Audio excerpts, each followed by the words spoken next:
Okay, welcome everybody. It's my pleasure to call to order this meeting of the Town Board of the Town of Poughkeepsie on August the 21st, 2024. We're going to begin with a pledge allegiance, and afterwards I'd like to ask everyone to please stand, continue standing. We're going to have 2 moments of silence. Thank you. Pledge allegiance to the flag of the United States of America and to the republic for which it stands, one nation, under God, indivisible, with liberty and justice for all. If everyone could remain standing for just a second, I'm just reaching my mic. I wanted to have just a moment of silence for Jack Cortez, who was a young man who was killed on his bicycle. It had just passed his 14th birthday. Beloved young kid who was killed on his bike last week at Vassar Road. So if we could have just a moment of silence for that.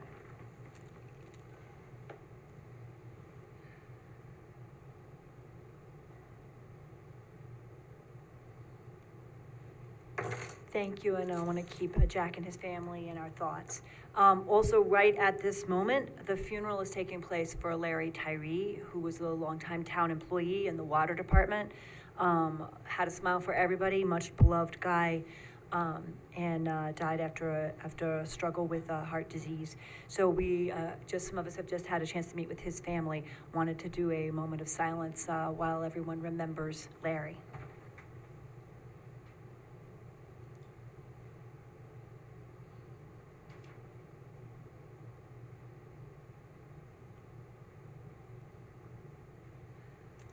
Okay, thank you very much.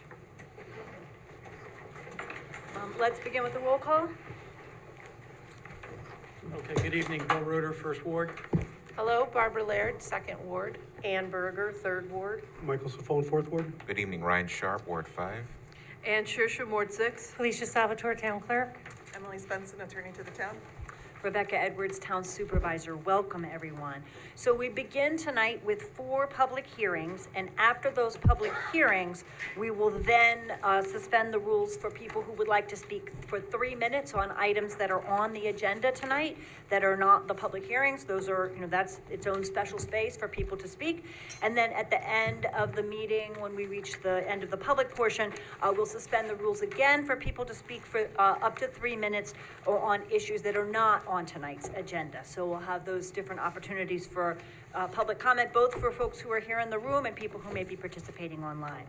So let us begin with our first of 4 public hearings.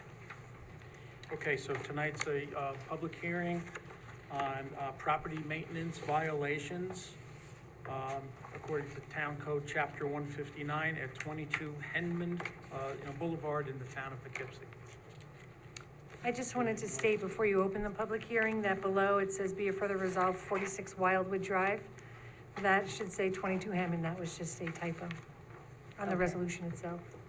Okay, On the resolution. Yeah. Where's the 46? Like the third paragraph. Oh, fourth I see, paragraph. that's Yeah. see the problem. There you go. Yes. Okay, so it should say 22 Henman. Thanks, in Kelly both Tremper, places. for seeing Yeah. that and letting me know. Okay, I sent good. an email out on that today. I promised great. to see if I can read it correctly. Oh, you did? All right. Yes, I did. I missed it. Thank So, you. If somebody could All open right. the public hearing. So we make a motion to open the public hearing for anyone who may wish to comment on this matter. Second. All those in favor? Aye. Any opposed? All right, so the public hearing is now open on the situation at 22 Henman. Anyone want to speak? Okay, go. I'll speak. Okay, come to the mic and let us know who you are.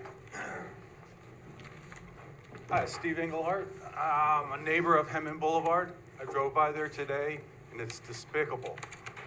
I can't imagine why the town lets these people get away with it. Are you gonna do anything about it? Well, that's what the public hearing is about tonight. There's a resolution following, and the zoning administrator was over there taking a look as well today. Thank you. Yep. Anybody else? Okay, then, seeing no further comment, I move to close the public hearing. Second. All those in favor? Aye. Any opposed? Okay, so then let's do the resolution Okay, itself. be it resolved, Town Board, Town of Poughkeepsie, pursuant to public hearing held today at Town Hall, Town of Poughkeepsie, under Chapter 9 of the Town of Poughkeepsie Code entitled Property Maintenance, hereby determine the property located at 22 Henman Boulevard, Town of Poughkeepsie, owned by Thomas J. Cullen and Eileen Cullen, is in violation of Town Code, Chapter 159, Property Maintenance. Be it further resolved that the legal notice of public hearing was posted July 29th, published in the Poughkeepsie Journal on August 7th, and mailed to the owner by certified mail, return receipt, requested on July 23rd, 2024. Be it further resolved that said determination is based on the presentation and report submitted at the public hearing by the Town of Poughkeepsie zoning administrator, and that said owner at 22 Henman Boulevard has not complied with the order. Be it further resolved that Town Hall shall, by its highway department or a town contractor, cause the removal of all garden waste, fallen tree limbs, and shall cut and continue to cut the grass at the height not to exceed of 12 inches, and continue maintenance thereafter if the premise continues not to be properly maintained, and the cost of which shall be added to the property tax bill pursuant to Town Code 159A7. So moved. Second. All right, is there any discussion? It might be helpful to clarify, given the question, that the town does everything possible in a situation like this to get the homeowner to mow and take care of the yard. And then if that's not the case, which hasn't happened, now what we do is do the work ourselves and then add it to the property tax bill. So, okay? Yeah, sir, if I might add, Yep. there's a time constraint too as well, that we have to Yes. serve notice and wait 30 days, and I think that's the time, so that's why probably the delay, okay? Yep, okay. All those in favor of the resolution? Aye. Any opposed? All right, the resolution carries 7-0. All right, we have our second public hearing, which is in the matter of tattoo parlors. I've moved that, the question is whether we should, well, let's see, how do we do this? We should read the resolution first, or give an overview of the No, resolution? We usually open the public hearing Open the first. public, but I can explain what Yeah, the. that'd be Let's great. do it that way. You So- explain what it's about, and then we'll open the public Perfect. hearing, and then we'll do a reading. As we open this second public hearing, this would be a proposal to change the zoning for tattoo services from highway business district, which it is now in the town of Poughkeepsie, to other personal service businesses, which would allow, a tattoo artist's parlor in, say, the Galleria Mall or anywhere else where there is personal services. So that's what this public hearing is about. I move that we open the meeting. Second? Okay, so we have opened the public, so all those in favor? Aye. We open the public hearing here for anyone who would like to speak on this broadening of the locations in the town where tattoo parlors can operate, from strictly highway to anywhere where other personal service businesses, can currently, operate. Anyone who wants to speak, who's in the room or on Zoom? Okay, seeing none, I move to close the public hearing. Second. All those in favor? Aye. All right, then, Barb, you want to move forward with the resolution? Be it resolved, the town of Poughkeepsie pursuant to a duly noted public hearing held today on August 21st at 7 p.m. at Town Hall. We do hereby adopt a local law amending Chapter 210 entitled Zoning regarding tattoo parlors. This proposed local law is annexed hereto as Exhibit A, and we would incorporate it herein as if recited verbatim. The Town Hall does direct that said local law be spread across the record as if, in fact, it had been read verbatim. We are the lead agency under New York State Environmental Quality Review Act, and we declare said action to be a Type 1 action under New York State Environmental Quality Review Act. The town board has reviewed the long environmental assessment form prepared by the Director of Municipal Development and determines that 1, the adoption of herein code amendment would not have a significant adverse effect on the environment. 2, the supervisor is authorized to execute parts 2 and 3 of the EAF as drafted. And 3, a draft environmental impact statement will not be required for the reasons set forth in the attached determination of no significance. And 4, a negative declaration is hereby issued. So, be it further resolved, a written recommendation was received from the Dutchess County Department of Planning and Development dated August 9th, stating that the proposed zoning amendment was a matter of local concern. A written recommendation dated August 16th was received from the Town of Poughkeepsie Planning Board, in which said board conveyed a neutral recommendation to the town board regarding adoption of the herein zoning amendment. And be it further resolved, the legal notice of public hearing was posted on July 29th and published in the Poughkeepsie Journal August 7th. The town clerk notified the clerks of surrounding municipalities of the public hearing pursuant to GML 239NN. And be it further resolved, said local law shall take effect immediately upon filing with the Secretary of State. Again, the purpose and intent of this was to permit use of tattoo parlors in the same zoning districts as other personal business districts. This local law expands the definition of personal service business to include tattoo parlors and removes the existing requirement to obtain a special use permit for a tattoo parlor in the highway business district. So moved. Second. All right, is there any discussion? Yeah, I was talking to one of the tattoo parlors in Arlington, and I think this is a good idea because it's gonna spread them out a little bit further. Currently, we have 3 tattoo parlors in the Arlington area. Yeah, and the one I spoke with, though, he's doing very well. It's very clean. They're really concerned about sanitation now, and they use single-use needles and inks, so it's much cleaner than it was before, and he's the wave of the future. It's a service business that a lot of people are interested in. Right, and I think this reflects the earlier conversation we had about it, which we all felt that a special use permit wasn't needed and that these kinds of businesses could be classified as personal service businesses like any other, and zoned accordingly. Any further comment? All right, all those in favor of the resolution? Aye. Any opposed? All right, the resolution carries 7-0. Okay, number 3. Ann, do you want to do a little overview, or you not? Sure, yes.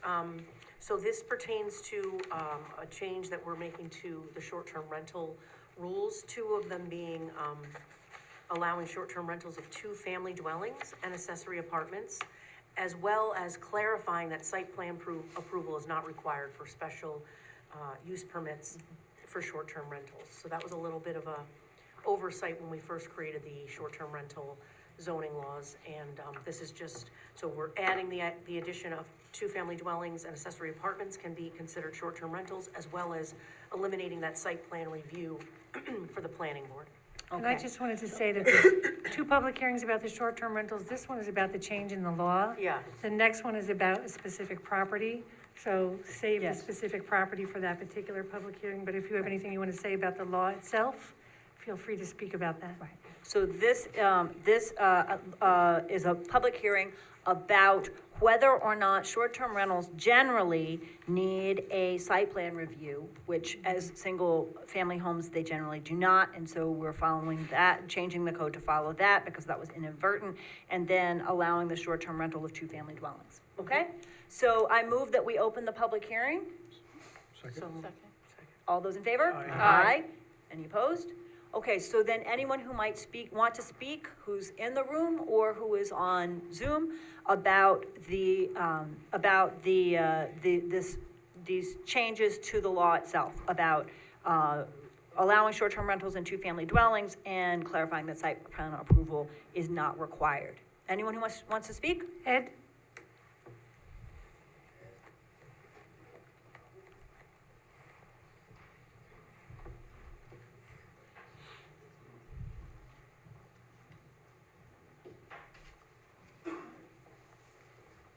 Good evening. Good My evening. name's Ed Peters. I live at 3 Shamrock Circle. I don't know if this pertains to this. If you're speaking to the specific No. short-term rental at 42 Shamrock, then that's the next one. He's I'm not not really, talking about Okay, 42. all right, that's fine. Just What checking. I'm proposing is that it's my understanding that people get notified within 300 feet of an Airbnb with zoning. I'm proposing it gets changed to a half a mile, because where you have clustered residents, they all need to be notified, not just 300. I can throw a rock farther than 300 feet. You need to notify the community, not just the neighbors right next door. So I'm proposing that be changed in the code to include that. Change it from 300 to a half a mile, and that everybody gets a mailing to notify them. Because what you're doing is, you're changing the community that everybody buys into. It's not about special interests. It's about the people that put you up here. That's all I have to say. Thank you. Okay. I think that that is an additional issue that we would need to discuss as a, whether we wanted to make that change and then initiate that separate from this particular set of changes, but we can take a note of that. Thank you. Thank you. Anyone else online or in the room who wants to speak to this specific issue? All right, seeing none, then I move that the public, oh, is there someone else? Yes, I'm sorry. Come forward. I'm Nancy Marine, and I live in Dublin Lane. And my question to the board is, will there be a limit to how many Airbnbs you'll let in a community, into a neighborhood of residential houses with established neighbors who have been there I've been there 38 years. This is my life investment in that house. What I count on for my retirement if I choose to sell, but I'm very concerned if there's going to be a limit, of how many you're going to allow. Are you going to allow, let's say, a business person to come in and buy up the whole street or every other house? It's very disconcerting for where these can be located. This particular one is located right near the bus stop, where all the children get on the bus. You're welcome to come by in the fall and see there's about 15 to 20 children standing there right near that house. And I'm just concerned that it's going to negatively impact parents being able to feel comfortable letting their child be outside unsupervised. That particular house has children across the street on either side, and they're always outside in yard playing. We go for a walk at night, we see everybody. And it would really change the flavor of the neighborhood if these were no longer residential neighborhoods, but commercial neighborhoods. Right. I mean, others can speak to this as well and clarify, but the town board, the prior town board set this up so that each individual unhosted Airbnb would need approval from the board. They can only come to the board one at a time, right? So among the other factors the board can consider would be, geographic area and how many there are in an area. Correct me if I'm wrong, but I believe that that's the point here, right? So that the board agreed that we would, to consider them one at a time. Well, considering them and limiting them are two different words. So my question is. There is a limit in the town of 30 total. But for the I don't entire want town. 30 of them on my street. You know what I'm saying? Like, is there going to be, like that gentleman said, a mile radius? We have one here, but we can't have another one for 2 miles away. I mean, my just concern is, recently a lot of other houses in our neighborhood went for sale, and fortunately they were bought by families. But there's nothing to say that somebody can't come in and buy up a whole street, and now there's one less residential street in where we live. I mean, that's my concern. Like, I'm pretty sure since you're getting money for the permits, that you're going to probably be very accepting of the permits because you're making money on it. But my concern is I don't want a whole street full of them. I understand. I think again, this is something that was done by the prior board, but speaking for the board and other board members can speak as well. If the town had wanted as much revenue as possible, that it would have simply opened the door to having them unlicensed. But the point of a permitting process is that the town board can only approve one at a time. So we consider one, yes or no, we consider the next one, and as Ann says, there's a cap of 30 in the town as a whole. There is not in the law a geographic spacing consideration at the moment. It doesn't say there can be no more Well, than one how on can one we address that so that neighborhoods, not just my neighborhoods, but other neighborhoods can feel comfortable that if we invest our money in buying a house in the town of Poughkeepsie, that it's still going to be worth of residential resale even a year down the road. I mean, nobody wants to move into a neighborhood where there's no neighbors. They're transient people, we don't know them. There's nobody for our children to go out and associate with. I mean, I can see my neighbors here that, you know, I walk by, their children aren't afraid of me, I'm not afraid of them. It's a comfortable neighborhood. We don't want every house to be people coming in and out constantly. Again, that's not something addressed in this law, but it's something that we could go and discuss. It's not addressed in the change that we're discussing No, right, there's only two right at this changes. moment. But it's something that, you know, if people are coming to speak tonight, that we can consider and we could discuss. And in my opinion, and if I'm just gonna say one thing quick, by starting to have a law, that was actually helpful, because prior to this, nobody would even know what was going on. So honestly, it's a good start, and then working together to try and get it just right may take some time, but. Well, I think the good start too Yeah, is you the know, I town mean, is making because- $2,000 on every permit, so I don't think the We town only is. have one, this is the first one. But, Well, let's but open the door. but the point of it being so high was done by the planning board to discourage people from doing from that, making because their the home into permit an is so high. Plus, they have to pay property taxes, they have to pay hospitality taxes, they have to pay income taxes on it. Airbnb. Yeah, and insurance, so it's all to discourage people from having Airbnbs and going for long-term rentals instead. And there's already 15 unauthorized Airbnbs within 1 mile of us right here. So, And so what is done, like with they have the, been notified, they just haven't come in yet to get their permits. So we will have to re-evaluate how we treat those people. So they already exist, you could sleep over at Eastdale tonight if you want, in one of those places. You can sleep over on Darrow Place, you can rent one right over here on Manchester Road. So they already exist, we just have no control over them so far.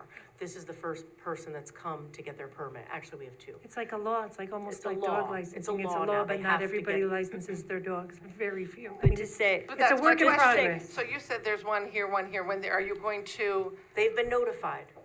but are you Please going to come. monitor we have a company the that monitors- overabundance, just like you know?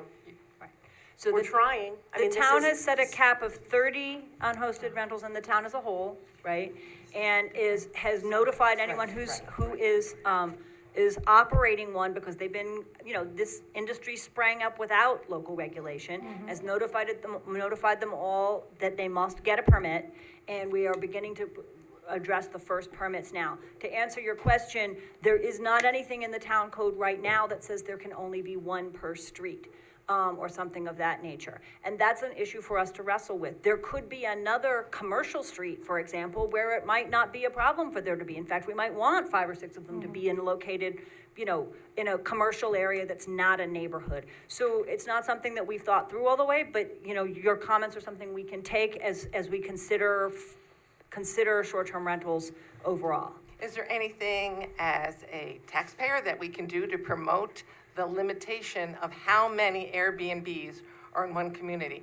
We're just a circle, so we're a small, very tight group, neighborhood, and I mean, you can come and speak, as you've done, right? So you've let us know this is something that you'd like us to do, and I think the board can take that into consideration. so when are you going to vote on that? Or talk about that? Like, how would I? When they open that public hearing, I'm sure they're gonna talk. Because I'm sorry, what? Yes, that'd be helpful, Emily. I just want to suggest, because the local law process requires that we have a hearing where we let each person who wants to speak have a chance to speak, and we have a clear record. So I think it would make sense if we stay focused on the law that's before us and just let people take their turn to speak, and then further issues could be discussed at another time. Well, Right. like Yeah. Mr. Peters had addressed, I never got any notification that this was going on in the neighborhood, so how would I know? This is about a local law, so if you have So, comments yeah, on the so- local law that's before us right now, that's what we need to take comments on right So now. let's see if we can do, the order of business is, right now, we're taking comments on allowing short-term rental of 2-family dwellings and accessory apartments, and clarifying the site plan approval is not required. People have spoken to some other issues, we can take notes on that, we can consider whether those are additional changes we might want to make in the code. We can't do that at this meeting because it's not on this agenda, but we could come back. Could you just explain to me, because maybe you said a 2-family dwelling, so a single-family dwelling can have an Airbnb in it? Yes, it can. What we're doing is allowing those also in 2-family dwellings by this change. What we're discussing right now is is a law that would propose to allow them in 2-family dwellings and accessory apartments, subject to certain conditions, that is, that the homeowner is living in the other half of the house of the 2-family dwelling, and clarifying that site plan approval for STRs for short-term rentals is not needed. So that's what's on the table right now. We're then gonna have another public hearing about the specific, 42 Shamrock. 42 right after Shamrock this. Road, STR will be the next public hearing tonight. Because that's not a two-family dwelling. No, it's So not. what the law is saying is, so when we created the short-term rental law at the end of last year, or finally hashed it all out with zoning and the board and all the things that go into it, which is an arduous, long process, with public hearings, it was sort of an oversight. So it was brought to our attention, like, two things. Okay, the law is the law, here it is, you're gonna, if you wanna have an unhosted, which is, you know, what you're seeing before you tonight at 42 Shamrock, for example, you have to come before the board to get a special use permit. So if you have a house and you live in it and you rent a room in it and you rent, or, you know, live there sometimes, you don't even have to come before us. You can just do that on your own. You just have to get a permit from the clerk. So this special kind of permit, that is happening tonight, what we're doing is we're just adding to the laws. So we're just saying, oh, we also overlook the fact that, what about people who have a house with a two-family dwelling? Can they have a short-term rental? And the answer is yes. And that's what we're adding to the code tonight. And the second piece of that is that we missed when we created the law was that people who want to get an unhosted short-term rental permit, like 42 Shamrock, for instance, had to go before a single-family home has to go before the planning board, which is a whole different board. We're taking that piece out. That was an oversight on us. So as things evolved, we realized we missed two things in the law. One, yes, if you have a two-family dwelling, you can have a short-term rental, and you do not need to go before the planning board if you're an unhosted single-family house. So we're just changing the law tonight, and then in the next agenda item will be all the comments about the specific one in your neighborhood. So in addition to that, at the end of the meeting, there's 3 minutes for anyone who wants to speak on any issue. So you could come back at the end of the meeting if you wanted to again and speak to the desire for additional regulation of short-term rentals. That would be fine as well. Although, you know, we've already noted that you said that, but if you would like to say that again at the end, you can, right? Because it's an issue for a further meeting. Yeah. That's not something we're doing that's proposed for tonight, that's been posted to the public, but it's something we could consider, okay? And I would recommend you talk to your town council person and bring forward your issues to them and what changes you would like to see, because that's probably the most direct route to get the code further changed. And that pertains to anything, like, you know, this is a nuance for all of us, right? Like, 5 years ago, Airbnb, people renting out their house, that sounds crazy. And now it's a business and it's, you know, people's prerogative to do so. We are trying to have a little bit of law around it, so it's not so lawless. Because it is lawless, you know, up until then. We have no oversight on these houses. They exist now. People are renting their house every single night in this town and nobody knows anything about it. So, but anything else that pertains in your neighborhood or in general, like about where we live in our little piece of Poughkeepsie over here in the 3rd Ward, you know, people call me each of us every day about different things. Like, I want a stop sign here, and how come, you know, there's, you know, the right of way isn't being observed here, and how come there's so much traffic in front of Eastdale? So call me, and this is how the ideas come, because I'm not thinking like you're thinking necessarily, like, okay, you know, let's look at the law from, like he proposed having a longer distance. You know, 300 feet to a mile away, alerting the neighbors. That's like something that, you know, if you bring it to me, I'm the shortest distance between the board. Instead of coming here, telling your ideas, which is great, and now we know, but you could also talk to me anytime about like, hey, by the way, I was thinking this Airbnb thing, maybe we could change the law, or maybe there's some things you didn't think about, like how many are going to go in a given area. Well, Okay, I'm so more I afraid think a corporation is going to come Right, in well, they can't and because buy it's buy up houses. I Right, mean, right. that's my fear. Sure. I And get that I too. think we should follow counsel and focus on the issue right here in this law, but then we will have other opportunities to talk about further action. Does So, anybody else want to speak? is there anyone else who wants to speak to, you know, enabling them in two-family dwellings or not requiring side issues? Okay? This is not about the individual. James done 9 Shamrock. I'm not talking about 42. I'm just talking in general. When you put a business, a hotel, motel, or whatever you want to call it, in a residential neighborhood, how's it going to affect my taxes? Like, I know in my neighborhood, we pay a special water and sewage bond that I've been paying for 30 years. Apparently, I guess it came in when Washington came on, but When, does it affect our taxes? Do we get a tax break? I mean, you put us into a business neighborhood now. Right? We're not It's not a residential business. anymore. It's still residential. This would be a question for the. Not if you add a business to it It's not now. a business. That's another issue we could It talk makes about. money, it's a Right. business. That's another issue we could talk about. It's not part of the law, you know, it's not part of this public hearing. It's another issue we could discuss. We- Um, I would like to get this little persnickety law done Yeah. and filed. Oh, so we sure. can move Yeah. on. We'll wait to speak on the next thing, Yeah. 42. That'd be great, Thank thanks. you very much. Is there anybody else who wants to speak to this issue? I think Doreen online has her hand up. Yep. Yeah, thank you. I will wait to the end though, since my comments are not specific to those two that you're, doing tonight, but, Okay. just to Okay. briefly say, I did bring up many of the things in my public comment when this law was being considered, things that the, several people just mentioned as to the limit to the number and as far as it being a business run in a residential neighborhood and taxes, but I'll wait to the end of the meeting. Thank you. Okay, that's great. And the end of the meeting is where any people can raise any other issue, so that's great. Is there anyone else who wants to speak to this specific change in the law? The really, really boring law about Hi. zoning. My name is Donna, Yes. and I live right in Shamrock Circle. Is the law changing that the homeowner, the original rental, the homeowner had to be there and then they could rent out a room?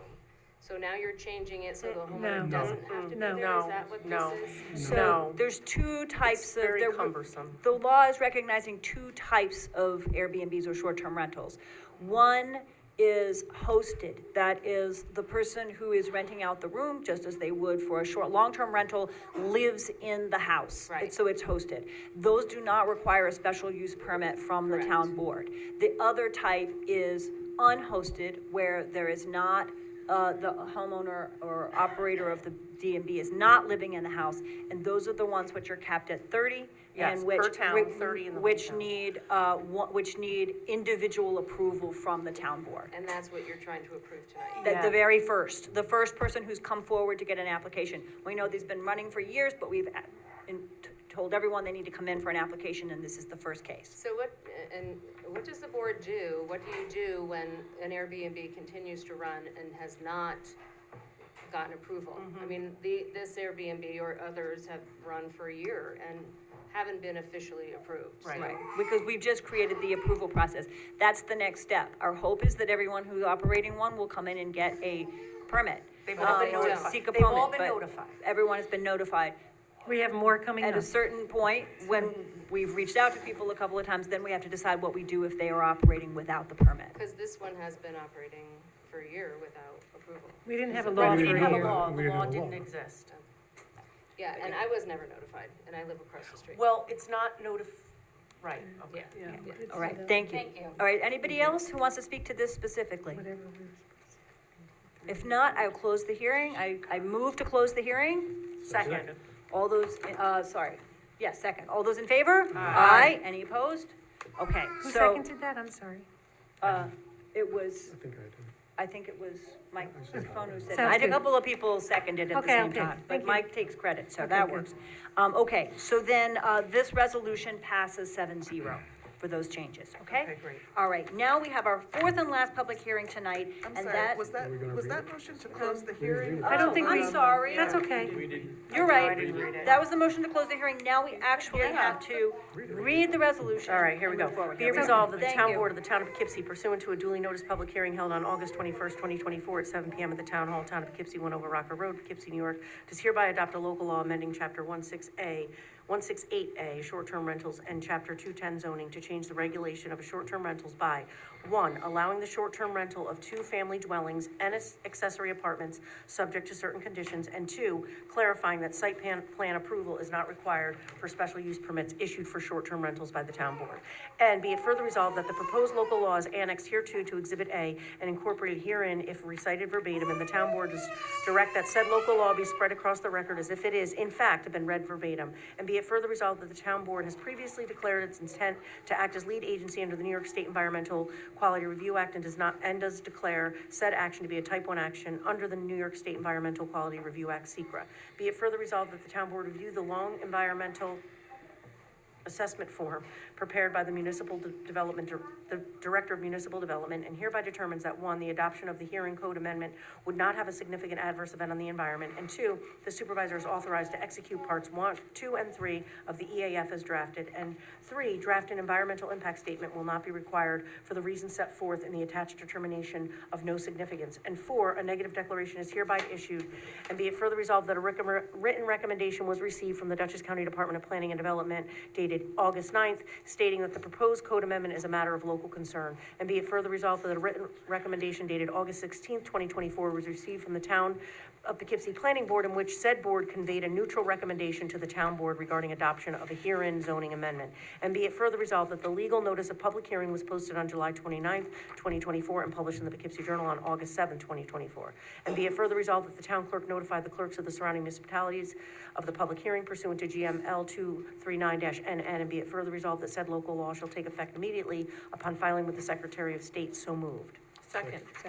Okay, thank you. Now I remember why I was trying to skip over that. I It's know, very long. we almost Okay. got away with it. All right, so, okay, any discussion on that resolution?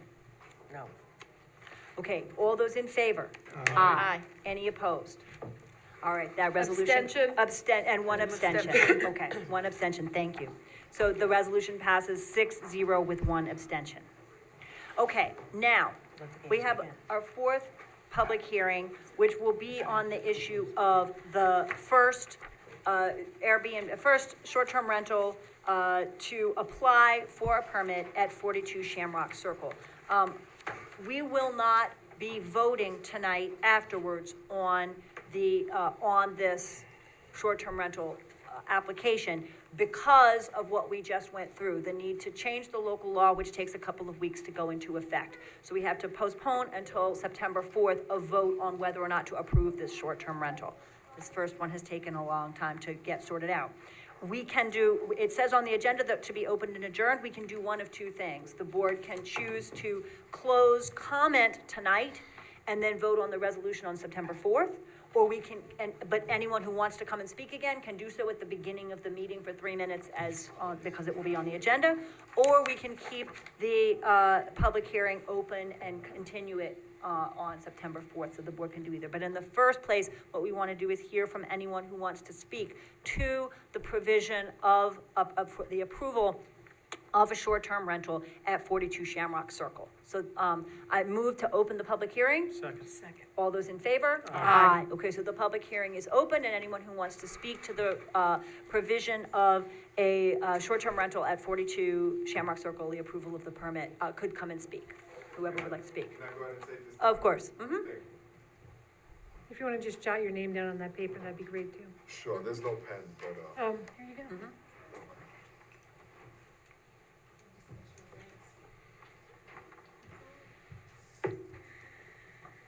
yeah, right.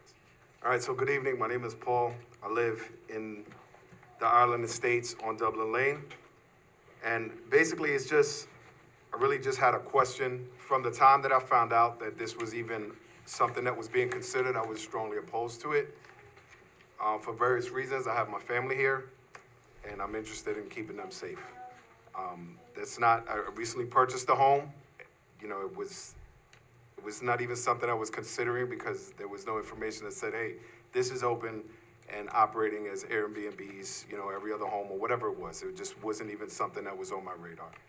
Okay, so basically my question is, if there is a petition that is circulating indicating that there are several members of that community, majority of which the presumption is are opposed to having the Airbnbs operating in Ireland Estates, then what is the board considering?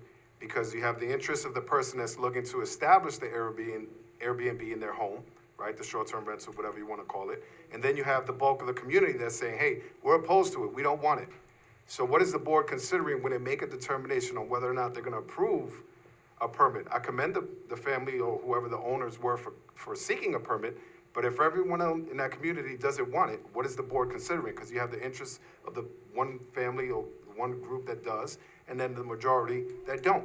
So what is the board considering if the bulk of the people that live in that community don't want it? The first thing I would say is that the purpose of the public hearing is to hear public views, right? So that's why we're here tonight, and we've had a couple of opportunities to hear from people.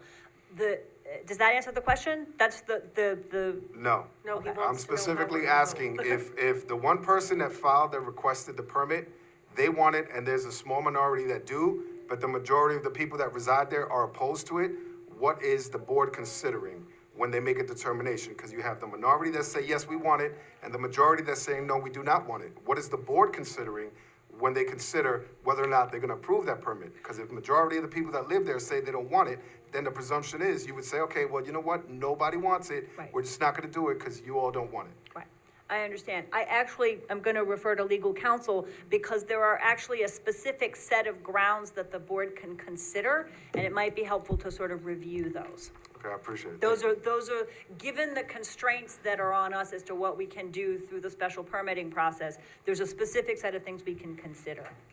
Yeah, so there's a set of criteria in the zoning code for special use permits. And the thing with zoning is that we set rules for the whole town, and then people have the right to do those things on their property if it complies with those rules. We don't just, if someone wants to build a porch, it's not a question of whether their neighbors want them to or not, it's a question of whether the zoning allows that. So likewise, for short-term rentals, there's a set of criteria that the board needs to apply. So it's not just a question of whether people want it, it's a question of whether it complies with the rules. So I can pull those up, but it's basically a question of how it will affect the neighborhood and whether it will have negative effects. So if there are negative effects that people want to inform the board about, now would be the time to do that. That's very helpful. So So what that's you one of the consider things are we. the negative effects? That's right. We can consider negative effects on the neighborhood. That is one of the criteria we can apply. We cannot, I believe, simply count how many people want it or how many people don't want it, as Emily suggested, if someone puts a pool in their backyard and other people don't want that. If the law allows it based on the permitting, but we can consider, repeating from Emily, what Emily said, we can consider what people view to be the impact on the neighborhood, and that's what the public hearing is for. Like in the last year, if there was 60 cars every weekend, that would be something you would want to let us know. You know what I mean? Okay, I appreciate Okay? it. Is there anyone else who would like to speak? Hi. Hi. My name's Amy. I'm Paul's wife. I live in Dublin Lane in Ireland Estates. This is my family. They came with me tonight. So I do have safety concerns for my kids. I purposely just purchased the home within the last 2 years. It was an expensive home. It was an investment for my family, thinking that it was a community, that it was a safe area, and having a short-term rental would deter me from wanting to live in the town of Poughkeepsie, because I don't know if I want to be around short-term rentals. So, having people consistently change and turn over is gonna deter me from wanting to have my kids outside. I constantly walk around Shamrock Circle. It is an awesome place to walk. There's a lot of people there. It's beautiful. It's, really nice there. A lot of people like living there because it's so nice. If you go over there, you'll see it's gorgeous. But that is why, we moved there, because it's a nice area. It's a good place for my kids. They enjoy playing. There's tons of kids that are on Shamrock Circle. So I do have safety concerns of my kids being outside or even walking in that area, knowing and who's to determine the criteria that they're using and the kind of background check that they're doing on these people that are coming into a short-term rental. I don't know them. It's a concern for me. Is somebody gonna try to steal my child? Is somebody gonna try to attack my child? I don't know what these people have in mind and why they need a short-term rental. I do understand there's hotels, there's different reasons people use Airbnbs, but I do, in a residential area, have safety concerns for my kids. I just wanted to share that. Thank you very much. Thank you. Is there anyone else who wants to speak to the one on Shamrock Road? Yes, go right ahead.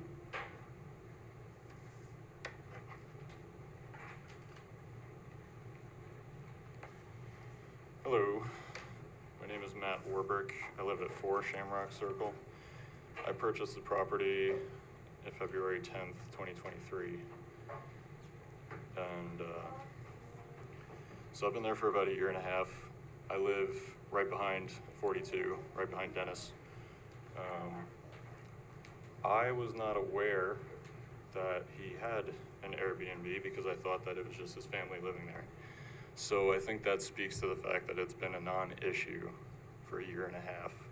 There's been no noise, there's been no excessive parking, there's been nobody, wandering onto my property, I don't see it as a problem, and yeah, it's the whole process. It's very interesting for me to be here, but yeah, it seems like something that he should be able to do. He strikes me as a very responsible person. He strikes me as an intelligent guy.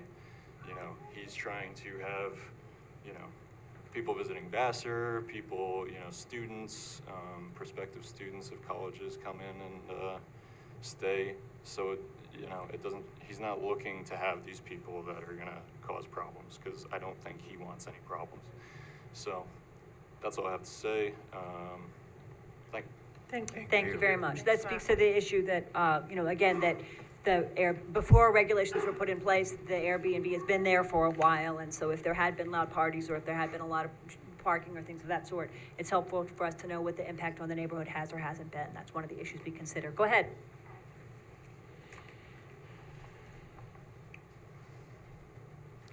My name's Laura Carrero. I'm from 17 Ireland Drive. I need to fill this out, I assume? Just You you can can give your us, name. but you just said it on the video too, so Yeah. we'll know who you are. Thank you. Welcome. So I do have some petitions here from the neighbors who really do not want the Airbnb for many of the reasons everybody just listed. It's a safety concern. Nobody is looking to live near a short-term rental. It's not great for your property value. That's not, thank you. More. I take all those whenever you're ready. Okay, I'll bring them up to you. I have something else I wanted to present. So it's just something that nobody wants to live around. It's not great for your property value. We're not looking to have strangers in and out, but I'm not gonna beat a dead horse here. I did do some research and looking at Zillow and looking at the photos on Airbnb, it looks like there was quite a bit of work done. And in looking at the permits, doesn't look like a permit's been pulled since 2014. So I'm supposed to believe that you're gonna follow rules for Airbnb and everything's gonna be on the up and up, but it doesn't look like anybody is following some basic building department things like pulling a permit for taking down walls or removing exterior doors or any of those things. I do have all that here.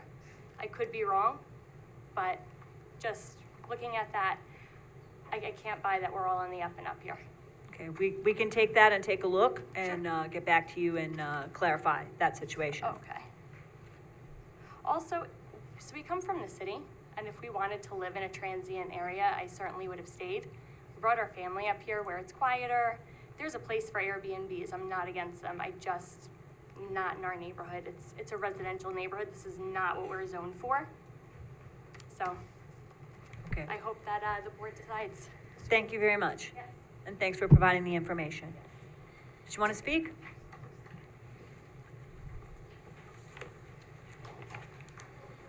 Good evening, I'm Ed Peters, 3 Shamrock. In your discussion, Supervisor, you said that the permits wouldn't be issued if it creates a hazard to the residents in some way, correct? One of the criteria that the board can consider is impact on the neighborhood. Public nuisance, threat to the public safety, maybe? Yes, Okay, other those conditions? are things that we can consider. That negatively impacts the use or the enjoyment of the surrounding properties. Obviously, everybody here doesn't want it, that have spoke so far, except for one individual. It negatively impacts the neighborhood by the safety for the kids. It dwells on these parents' minds. They wouldn't have bought their house at Ireland Estates if they knew Airbnbs were gonna be at rental. So when you take this in for a vote, I ask you to look at the code sections that tell you how to vote and vote in good conscience. Thank you. Thank you very much. Are there other people here who'd like to speak to the 42 Shamrock? Public hearing is still open. Is there anyone else who would like to speak? Okay. Yes, good evening. My name is Orlando Rivera. I live at 40 Shamrock Circle. So I'm right next door to the property that we are talking about. I have known this family for approximately 12 years. They came in, they didn't bought or purchase this property with the purpose of having a rental. They just happen to have it as part of what life is about. They are good people and they are part of the community. And I'm very confident that they will not be renting or putting the community at any risk because they are part of the community. They come around weekly, everybody knows them, everybody knows who they are. And I know and I'm very confident that the regulations that they're gonna have for renting, they are gonna be very strict. And I would not have any problem, or I don't see why any opposition should be in this case. Thank you. Thank you. Thank you. Are there others who wish to speak on this issue?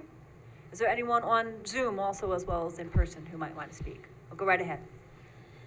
Hi, my name is Carmine Dorico.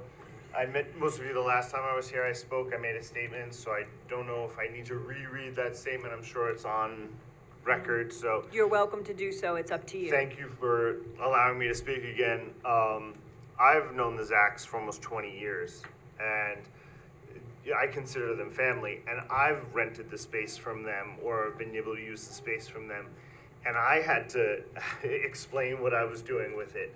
So they take it very seriously. When my family was coming in to spend time together after my mom passed, you know, they were sensitive to that, but they still had rules. They still had guidelines, and I've known them for 20 years. So if they were that strict or that concerned with me, you can only imagine how strict they are. If you go to their website, you actually have to fill out information, and they review it, okay? I have never had issues with Airbnbs. I've Airbnb throughout the country when I travel. I've had good experiences with it. I own a house down in Florida where my parents reside, which is something that they did for their parents. And next door to my house in Florida is an Airbnb. So similar thing, they bought the house, they're gonna retire there, they need the income. And I have never had an issue. Airbnbs are not the devil, they're not havens for crime, they're not magnets for bad people, they're just homes that are rented out to individuals who are visiting their kids at Vassar, who are going to the pumpkin farm down the road, who are eating at some of the most amazing restaurants in Poughkeepsie. Poughkeepsie is an amazing place. I live in Carmel now, but I've lived in Hopewell Junction, and I've lived on the outskirts of Poughkeepsie in the 25 years that I've lived up in the Dutchess County. And Poughkeepsie is just an amazing hub and a diverse community that has accepted many people. And so, of course, you're gonna get wonderful people who wanna come visit that space. I mean, when I was a kid in college, my mom and dad would come down and visit me, and they had to stay at some weird hotel that we couldn't have moments together with. I wish now that we had those moments, especially after losing my mom. So I think next week there's a family coming up from Vassar that's gonna help their kids move in or something like that we were talking about. And to be able to do that for somebody is huge. Where's the human element in all of this? I hear so many people talk about like safety for children, I have nieces and nephews. You know, I have little kids in my family and I would want them protected too. These people here will make sure those kids are protected just as much as anybody else who lives in that community. No doubt. Their nephews just came and spent the entire summer with them. They're the greatest aunt and uncle that I've ever met. They love them. Why would they put any kid in jeopardy? So I really hope you consider that and you don't let fear make your decision. And I would encourage the neighbors who are against it to take a step back and get to know the Zacks a little bit more. maybe have a cup of coffee with them, maybe go for a walk, have conversation, have dialogue. Isn't that what a community is about? So, that's all I have to say. Thank you very much. Thank you very much. Is there anyone else who would like to speak?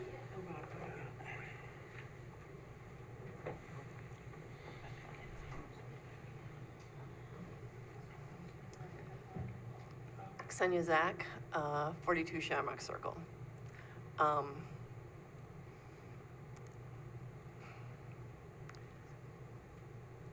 I hear the concerns that people have about people using Airbnbs to commit crimes.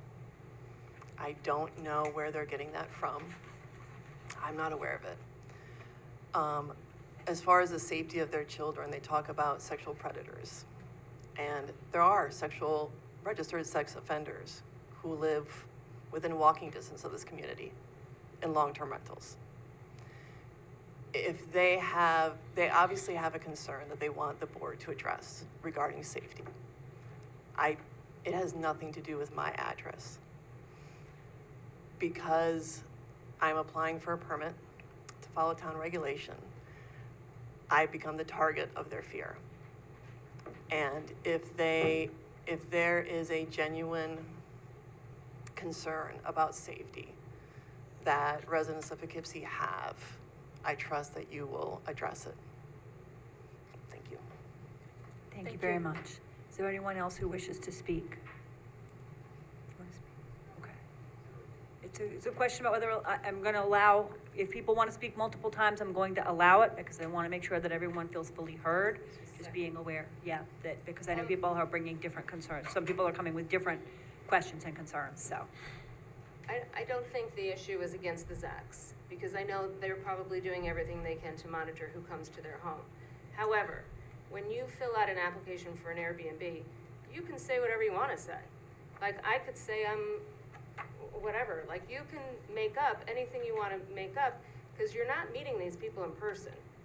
When somebody comes to an Airbnb, you give them a lock code, they get into your house, they leave, you evaluate them based on how they left your house. But you're not meeting these people in person. And so you really have no idea, not meeting these people face to face, who is in your home and who is in our neighborhood. And I think that's the concern. If you had a long-term rental in their house, we would know the family that was there. It wouldn't be an issue, but you have people coming from all over the country. And in this day and age, I was a teacher for 32 years for first grade children. I know how devastating something like that could be for a family. So that is the concern, is the safety of our children. Thank you. Thank you very much. Is there anyone else who wishes to speak about the short-term rental permit at 42 Shamrock? Is there anyone else? I forgot I meant to address the permit that the neighbor was concerned about. So when Dennis's parents purchased the house, they did do a lot of renovations to the house. I assisted them with it. A lot of it was to make it friendly for a wheelchair for my father-in-law. She did apply for the appropriate permits for all the work that was done. So I appreciate her concern, but it was done. And regarding as far as, it's interesting that everyone has concerns that feel very real, legitimate to them, and yet Dennis and I have made ourselves available to them to ask any questions they have. How we screen, how often we rent, how often we're there, how often our family is there, and the people who know us, we've spoken to. The people here who have spoken who clearly don't know us and don't want to know and don't want to ask us anything, and it's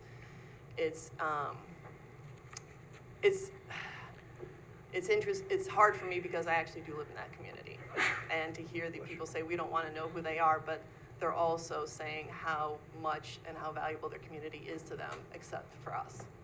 And I don't know where it started, and when they said they don't want people from all over the country, I don't have a single family member that lives in New York State. So all of my family lives all over the country, and actually all over the world. And it feels like small thinking that if you're not like me and your life isn't like me, then I fear you. And I hope that if that is something for the town to address from the safety standpoint, it's not entirely comfortable being their target. Understood. Is there anyone else who would like to speak? Yes, I would. Okay.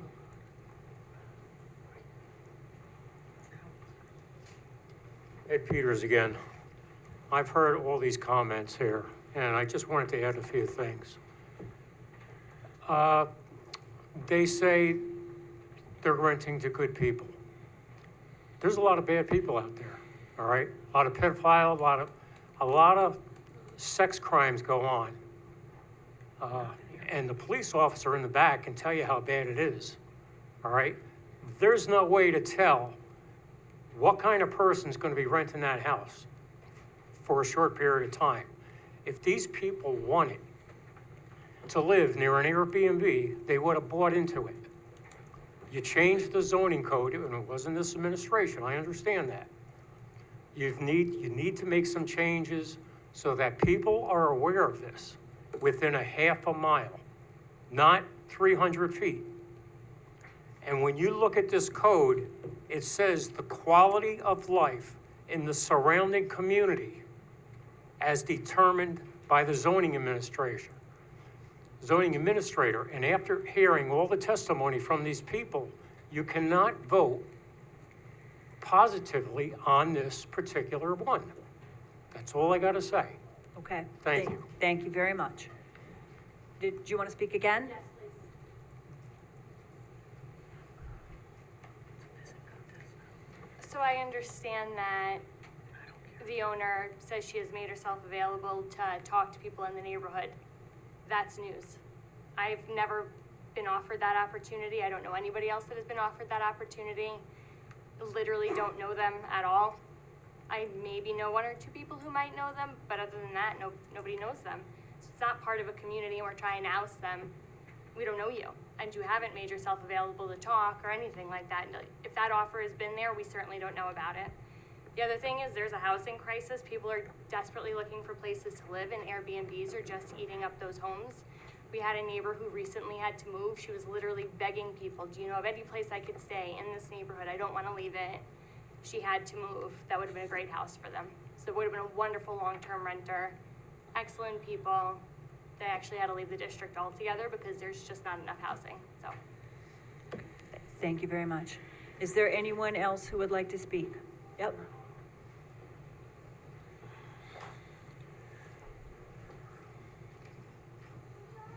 James Dunn again. The Zach say they made themselves available. They don't live in our neighborhood. They live on Kramer Road. I don't know of any Airbnbs that are over there. Probably not. It's a nice neighborhood. So is ours. We'd kind of like to keep it that way. I grant you, somewhere, somehow they got a hold of the house, and I feel bad for that. But it's a cash cow. I mean,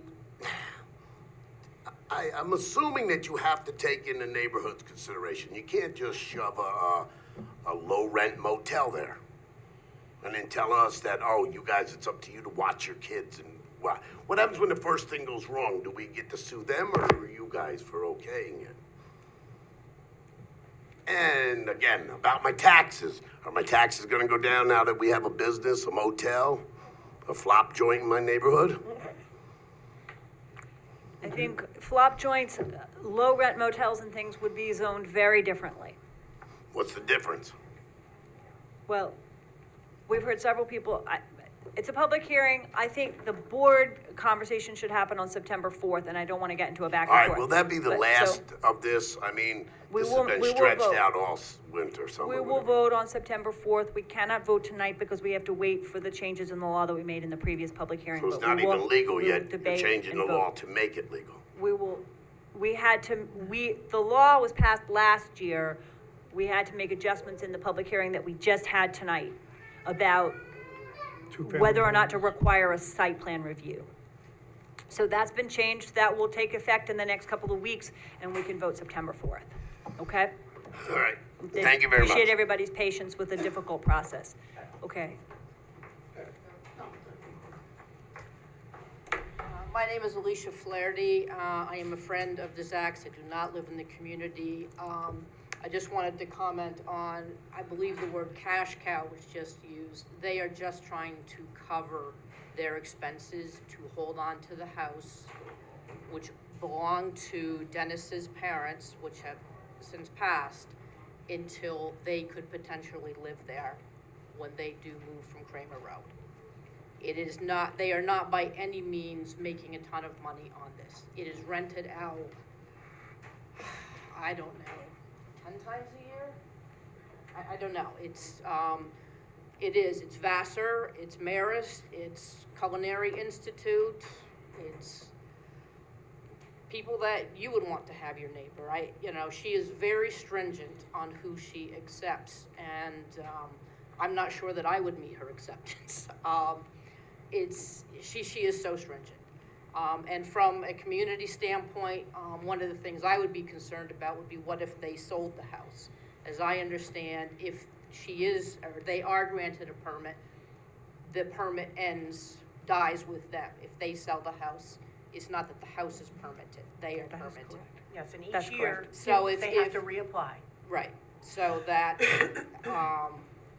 somebody else who is not as stringent as them could come in later, would not be a concern. But I can only attest to how stringent they are with selecting their people. If anything sniffs that it's wrong, they are not accepted. Thank you. Thank you very much. There was someone else who also wanted to speak? You're good? Okay. And is there anyone else who wants to speak?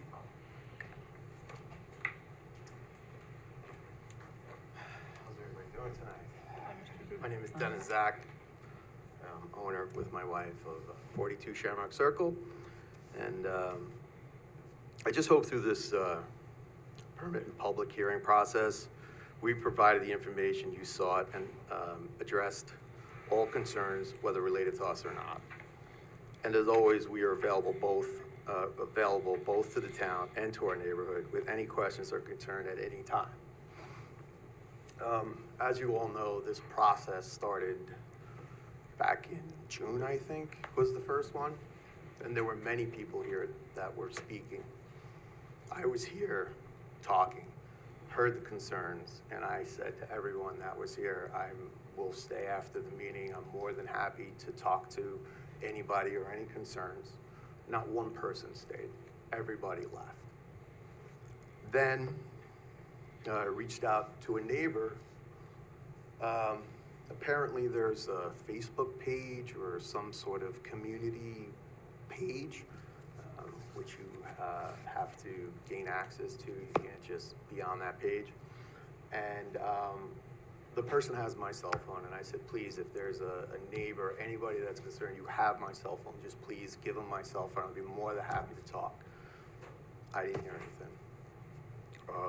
So to that end, I've done and I will be here again tonight after this meeting is over to talk to anybody that has any of those concerns. As far as, I hear a lot about Airbnb, we don't know these people. There's many ways people can rent an Airbnb.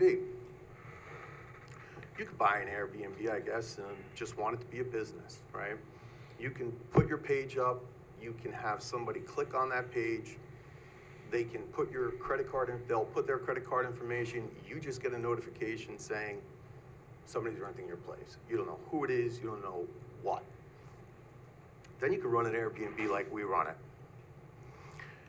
And when somebody wants to request our home, they put a request in. They're telling us what they're doing there. And 95% of them are, I'm coming to visit my children at Vassar. My daughter's there, my son is there.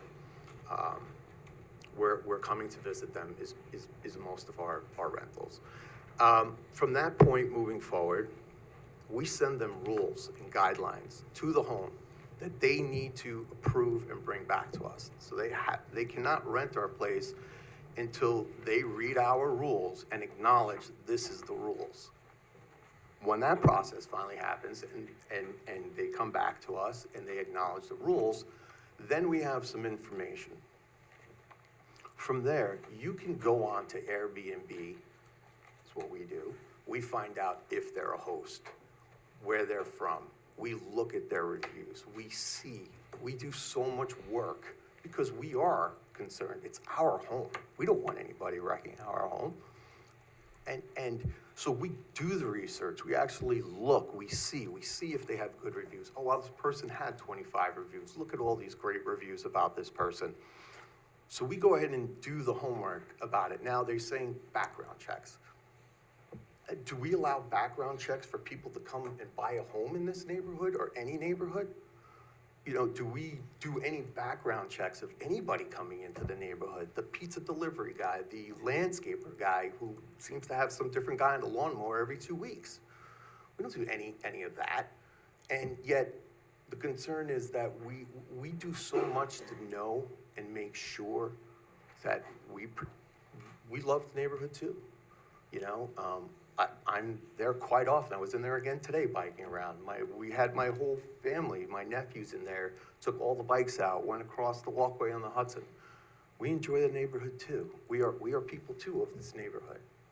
And I just, the part about like, again, you can own an Airbnb, put your credit card information, take that Airbnb into it. People do that.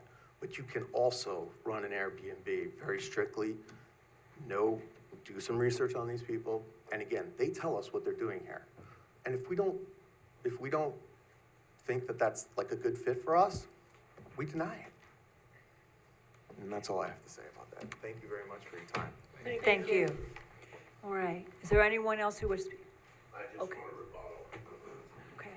As people speak repeatedly, I'd like to encourage us to kind of wrap up here and have, in case there's anyone, in case there's anyone else who hasn't spoken yet who'd like to speak. So go right ahead.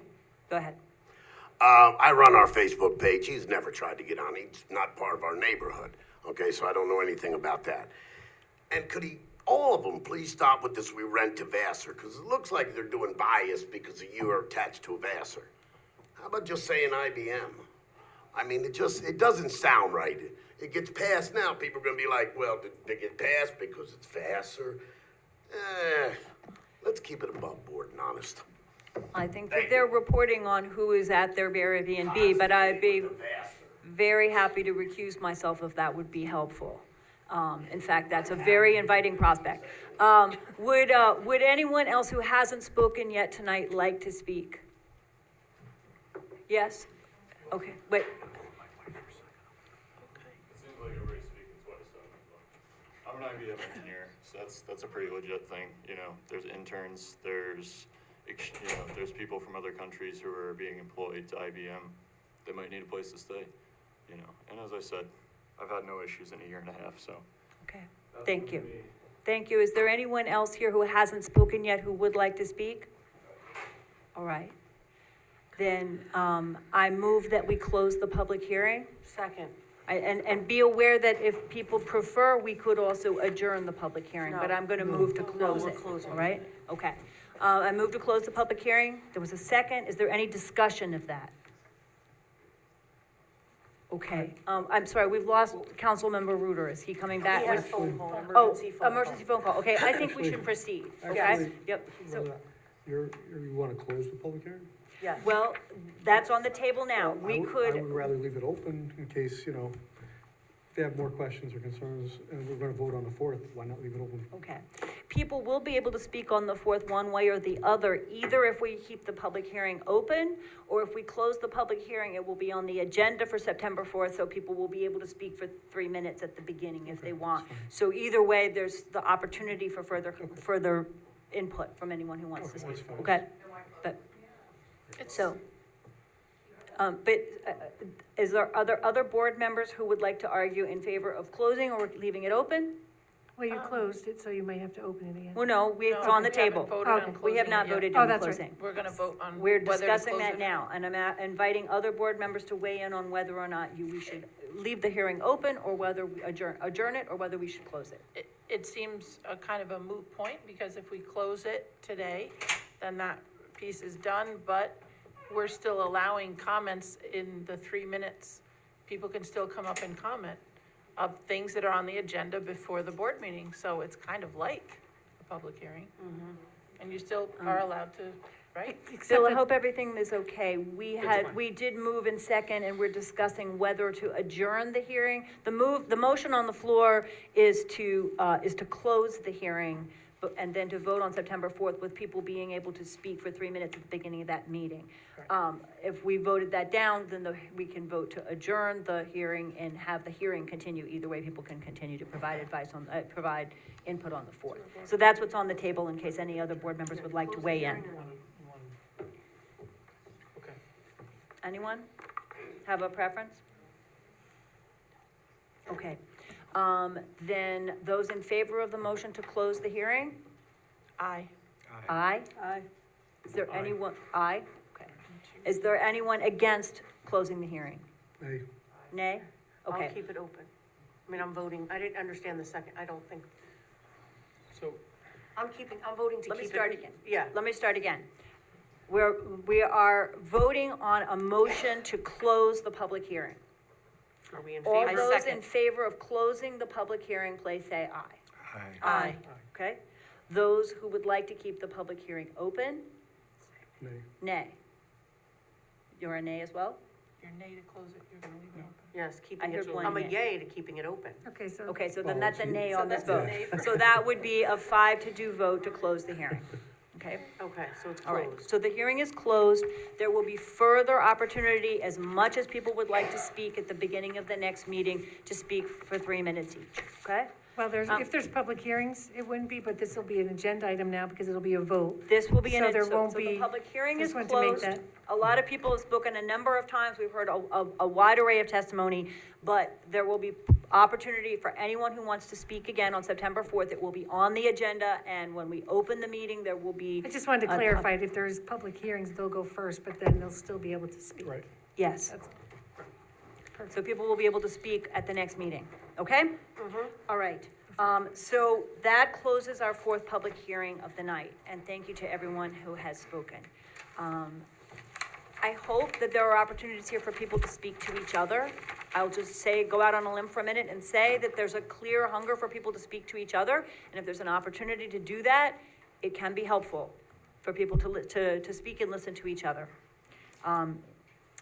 The next thing I need to do is suspend the rule, is to make a motion to suspend the rules for people to speak on our other agenda items tonight if they wish to do so for up to 3 minutes, because we did the public hearings first, and now the rest of our agenda is ahead of us. So I move to suspend the rules for anyone from any member of the public who might wish to speak to our other items on the agenda tonight. Second.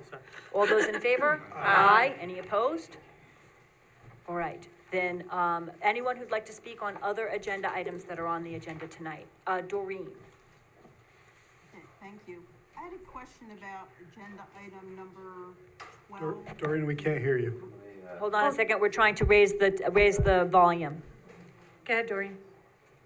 Okay, I had a question about agenda item number 12.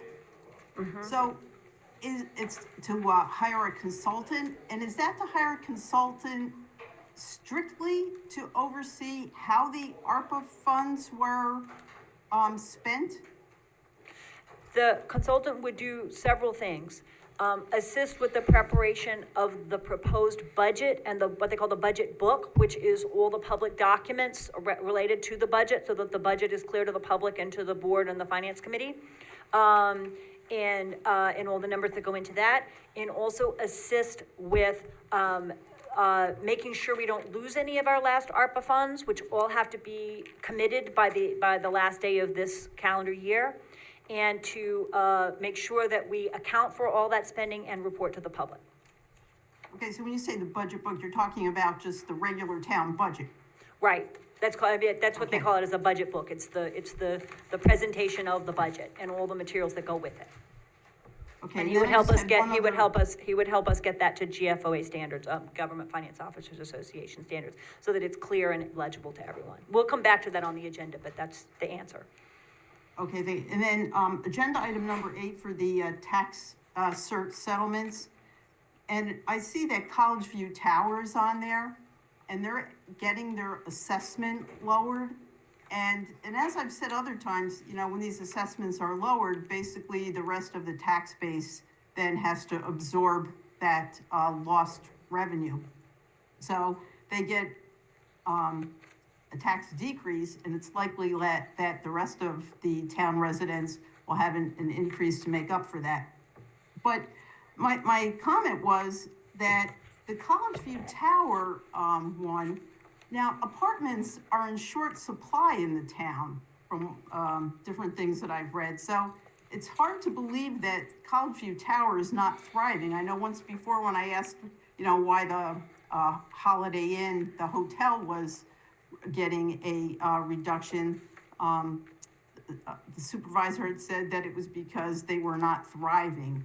But I find it hard to believe that College View Tower, with the apartment shortages that we have in the town and in a lot of places, that they are not thriving. So I yeah, spoke so with the that's it. assessor today for what that's worth, and what I can say is that, as in a lot of other cases, the town assessed the property. The property owner brought a legal suit claiming that arguing that the assessment should be lower. The town has a choice between, in each case, in trying to figure out what's the strength of the case, how much of a risk you're taking in court, whether to try to settle or, you know, whether to try to fight it in court and maintain the assessment as the town had determined. In this case, it's, you know, on legal advice, the best thing seems to be to do is to settle. The property will be revalued when the town roll is revalued again. But these, like a lot of these other tax certs, you know, the town faces a difficult position, a difficult decision. This is the recommender of the assessor and of the council who works with us on tax certs. Okay, thank you. Okay? All right, thanks. Anyone else who's in the room or who is on Zoom who would like to speak about items that are on our agenda tonight? Georgette? Martin?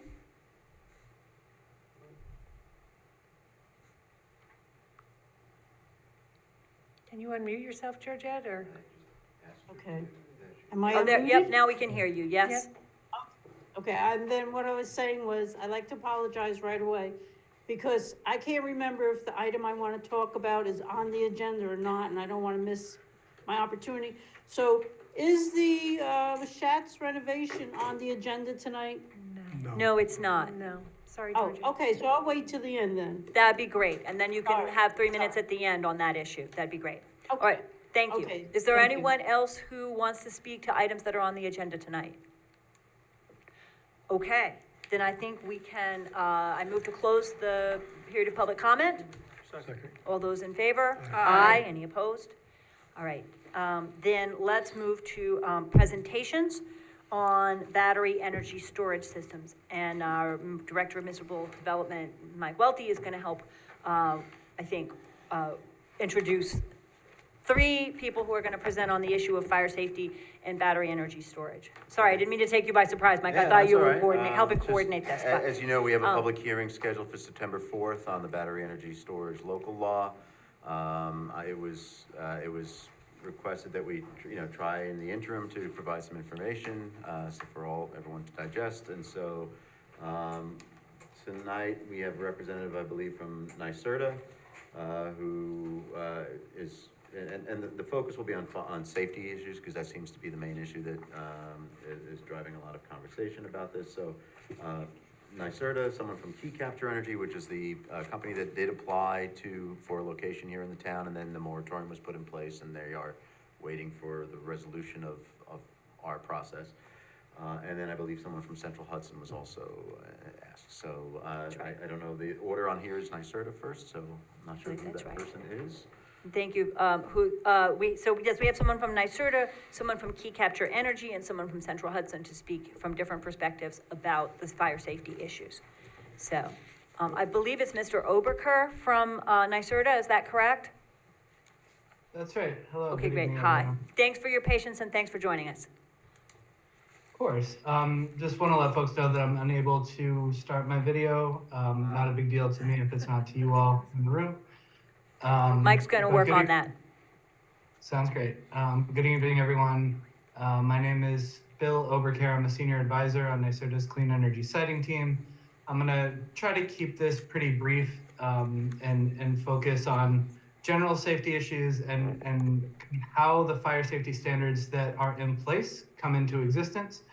But before I do that, I do just, oh, there we go, thanks. I do just want to let folks know that NYSERDA has a program whereby local governments can reach out to my team through me for technical assistance when a project is in front of you. So I would encourage everyone to do that, even if you have reviewed designs for 5 or 6 energy storage projects. We have folks under contract who will come at the state's expense to assist you, who have looked at literally hundreds of these things, and I think that that's really beneficial for folks. So that's on NYSERDA's dollar, on the state's dollar. We provide that assistance to folks who actively have applications in front of them. So we'll be doing a high-level discussion tonight, but we also do have that very niche, very specific case-by-case technical assistance available for free to municipalities throughout the state. I'd encourage folks to take us up on that when you have projects in front of you. The first thing that I want to dive into is the difference between zoning and the Uniform Code.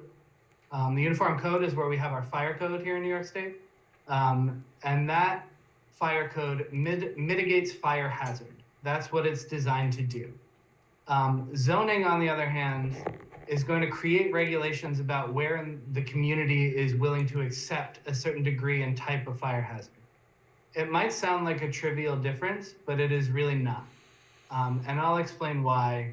The folks who are coming up with the fire code and the provisions therein, we'll see the folks like Underwriters Laboratory or UL.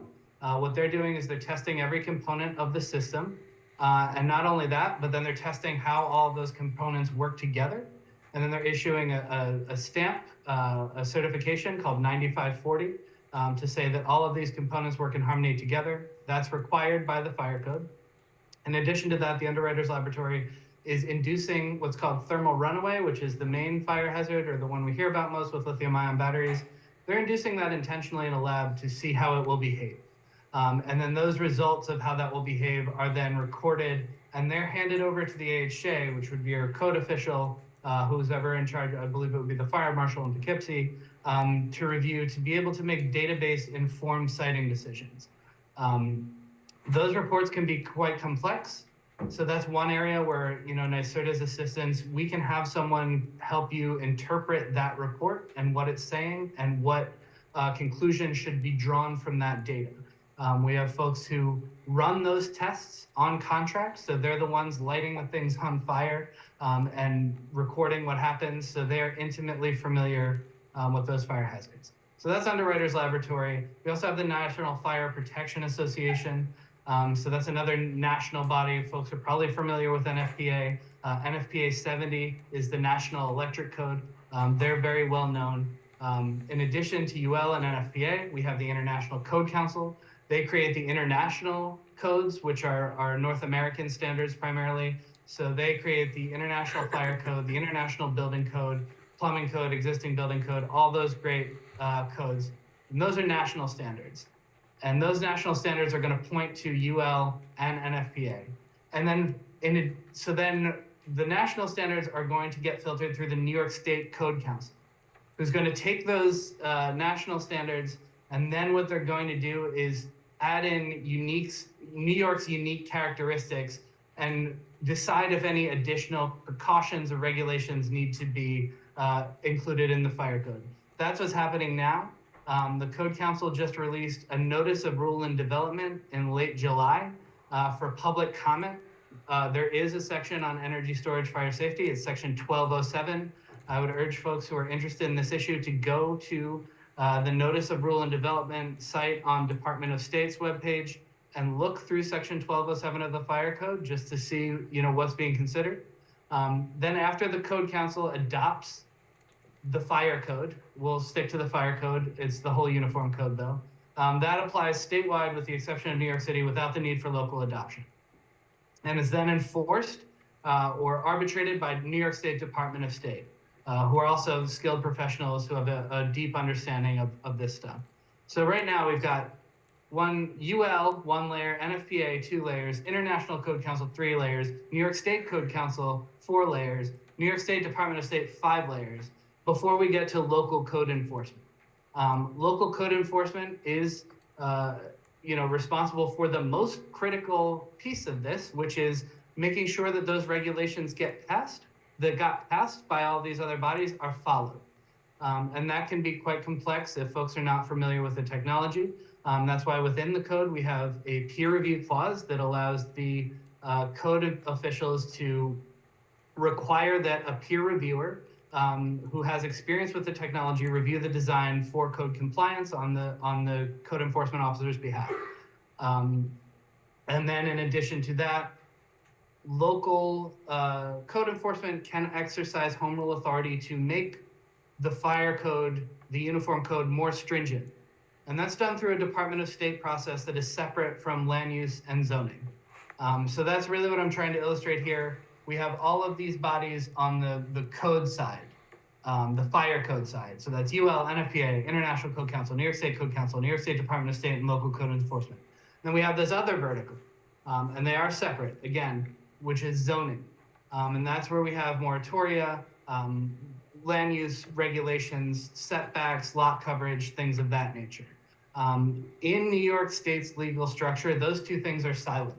They are separate. That does not mean that there shouldn't be coordination at the local level between zoning officials and code enforcement. There absolutely should be. But just from the legal perspective and the infrastructure of our state, those two issues, the codes and the zoning, are separate. I'm going to go back to how I started this to wrap it up. Once again, the uniform code, the fire codes, they mitigate the fire hazard. Zoning creates regulations to determine where in the community a certain type or level of hazard is acceptable. They are two different things. As I said, the uniform code update process is happening now through the New York State Code Council. The Interagency Fire Safety Working Group, which was established after the fire in the North Country, up in Chameau or Lyme, New York, depending on who you ask. Last summer, I have been leading the day-to-day activities of that group ever since, continue to this day. I've been fortunate to work with very capable folks across multiple agencies and state government who have made invaluable contributions to the effort. The recommendations that the working group came up with were sent to the Code Council. They are incorporated in that Notice of Rule and Development in this code cycle. So you can review that right now, again, on Department of State's website.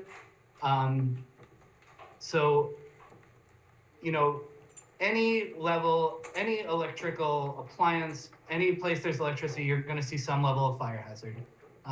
Batteries, in some ways, are unique fire hazards, and that's why we have the Underwriters Laboratory, the NFPA, all of these bodies that I've been mentioning before. All of those folks, with their experience and their degrees and their their field experience, are making these regulations before it ever gets to the local level.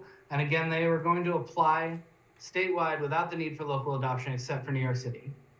So when those laws, when those codes, specifically the provisions of the fire code that pertain to energy storage, are enforced properly, yes, New York has and always has had the best lithium ion standards in the country. New York has been a first adopter. The fire department of the city of New York, FDNY, is really the vanguard of lithium ion battery safety. The folks who were initially asking questions of developers and the folks who spurred the Underwriters Laboratory to create that fire test, the UL 9540A test, came from the FDNY. They are now NYSERDA's subject matter experts. They are available to municipalities through that contract that we have with them. So again, I would urge folks with any questions, the more specific, the better. NYSERDA will fund that technical assistance. And in terms of, what fire departments need to know, need to understand, in a lot of ways, these fires are like structure fires. The code is also going to require a fire remediation team. So the one huge standout that makes lithium-ion batteries different is that typical structure fires are going to burn for several days, and we see lithium-ion batteries burn for several days. So there's a provision in the code to address that, and that's a fire remediation team. And the new version of the code is called hazard support personnel. So that's a fire watch. They're there to assist local FDs, and while there is still threat of a hazard, they're there to relieve local fire departments so that they are, taking that responsibility, and they will notify local departments if and when that is necessary. Those same folks are also in charge of removing, decommissioning that system, and therefore must be qualified to do that. This is a code requirement, and the only thing between that being available for every project in the state or not is the willingness, ability of local code enforcement to make sure that that happens. These powers are given to you by the code. They are state law, and it's really up to enforcement. In terms of, additional equipment to fight these fires, that's something that comes up frequently. I've never heard one person tell me what specific equipment would be necessary. We, through the Fire Safety Working Group, investigated that particular issue very thoroughly, because we understood that if the Fire Safety Working Group recommended resources for fire departments throughout the state, we would have a pretty good chance of securing them. Nobody of all of we've got nation and global leading minds in the room advising this Fire Safety Working Group. Nobody could come up with one piece of equipment that is necessary for fighting these fires in particular. Now, if a fire department is otherwise under-resourced, you would need the same type of equipment to fight these fires as you would for most other fires. So where there are needs more broadly in the fire department, might be worth having a conversation with developers who are proposing projects to see, if any of those needs can be taken care of, or finding another way to do that. But in terms of specific equipment, not one person has been able to give me one specific piece of equipment that would be necessary or even useful for fighting lithium-ion battery fires specifically. And I, want to keep this brief, or at least not run any longer. So I'll just close by saying, NYSERDA, through my team, the Clean Energy Siting team, has these resources available to local governments so that when you have projects in front of you, we can get the best people in the country, the best people in the world to be reviewing those project applications with you at no cost to the municipality. And I would strongly, strongly encourage every code official, every planning board in New York State to take us up on that offer, because it can really provide a tremendous benefit to the community. And I'll stop there, just being mindful of time. Thank you very much. Thanks, Bill. I just had a quick question, then this is Barbara Laird, one of the town board members. The name of your team, the Clean Energy what team? Clean Energy Siting team. Siting, thank you. Should I just pop we have a team email. I can pop that in the chat and send it over to you so that you can share it. That would be great. All of us at once. We're also in touch by email, so I can we can share that with the board. I know that the chair of the planning board is also attending tonight, so we can share with the planning board and make sure that everyone has the information by email as well. Thank you. Excellent. Thank you very much. Are there other questions? I believe Lucia Yu from Key Capture Energy is also here to add some information. I know that you said that it would closely align with what NYSERDA had to say, but that you wanted to, it would be helpful for you as someone who's proposing a site in the town to, to add a little more. Thank you, and welcome, and thanks for being with us. Yes, of course. Let me share my screen.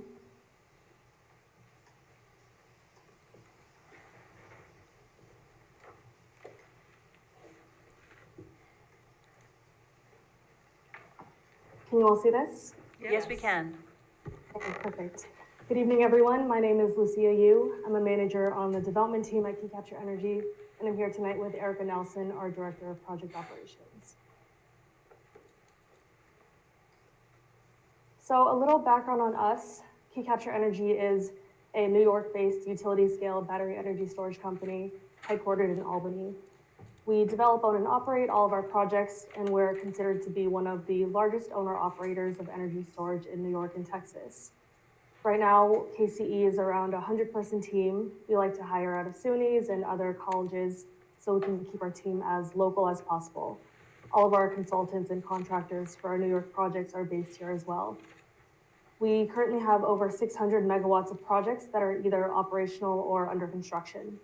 In New York, we're operating 3 projects, and this includes New York 1, which was the first utility scale BESS project in the state and the largest at the time, until KCE New York 6, which is our newest project that came online last summer. Right now, we have more than 2,000 megawatts in our development pipeline, including the project that's proposed here in Poughkeepsie called KCE New York 14. So I know some of you may have seen this slide before, but I just wanted to include it to summarize why energy storage is important. I know our focus today is safety, so I'll just touch on this briefly. But from the performance aspect, all of these factors listed here make it a very cost-effective solution to a lot of issues that we're seeing on the grid as it is today. And on the development side, it has a multitude of benefits, including a low noise profile, no emissions, and they are also much easier to site than solar or wind due to the high energy density. So we can normally fit them in small areas next to substations. Moving on to project-specific details, here is a bird's eye view of our site. The shaded parcel is a 3.14 acre vacant parcel owned by Vassar College, zoned heavy industrial with road frontage on Route 55. Central Hudson's Manchester substation is located on the left over there, and our project is proposed to connect at 13.8 kilovolts.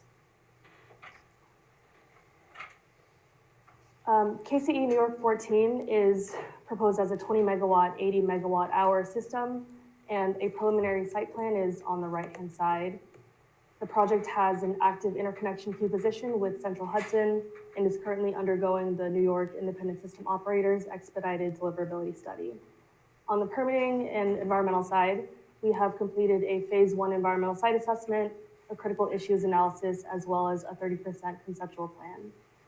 We've also had some preliminary conversations with the Department of Transportation just to ensure that the access road will be opening up appropriately to the existing state highway. Now I'll pass it off to Erica to speak about KCE's operations. Okay, good evening, everyone. I am Erica Nelson. I'm KCE's director of our O&M team. So I'm just here to speak a little bit about our approach to operations and how that aligns with safety so that may address some of your questions and concerns. Our approach to operational excellence is really focused on experience. I think that somewhere that we differ from some of your other standalone battery energy storage companies is in our experience. Most of our team comes from the industry, whether that be wind, solar, or some other energy. My team alone, just on the O&M side, has about 100 years of experience, which is quite something when you're looking at how young the BESS industry is. So looking at just an overall structure of our team, it starts with our asset operations team. We also have our HSEQ department that handles all of our health, safety, environmental, and quality. And we have our regulatory team.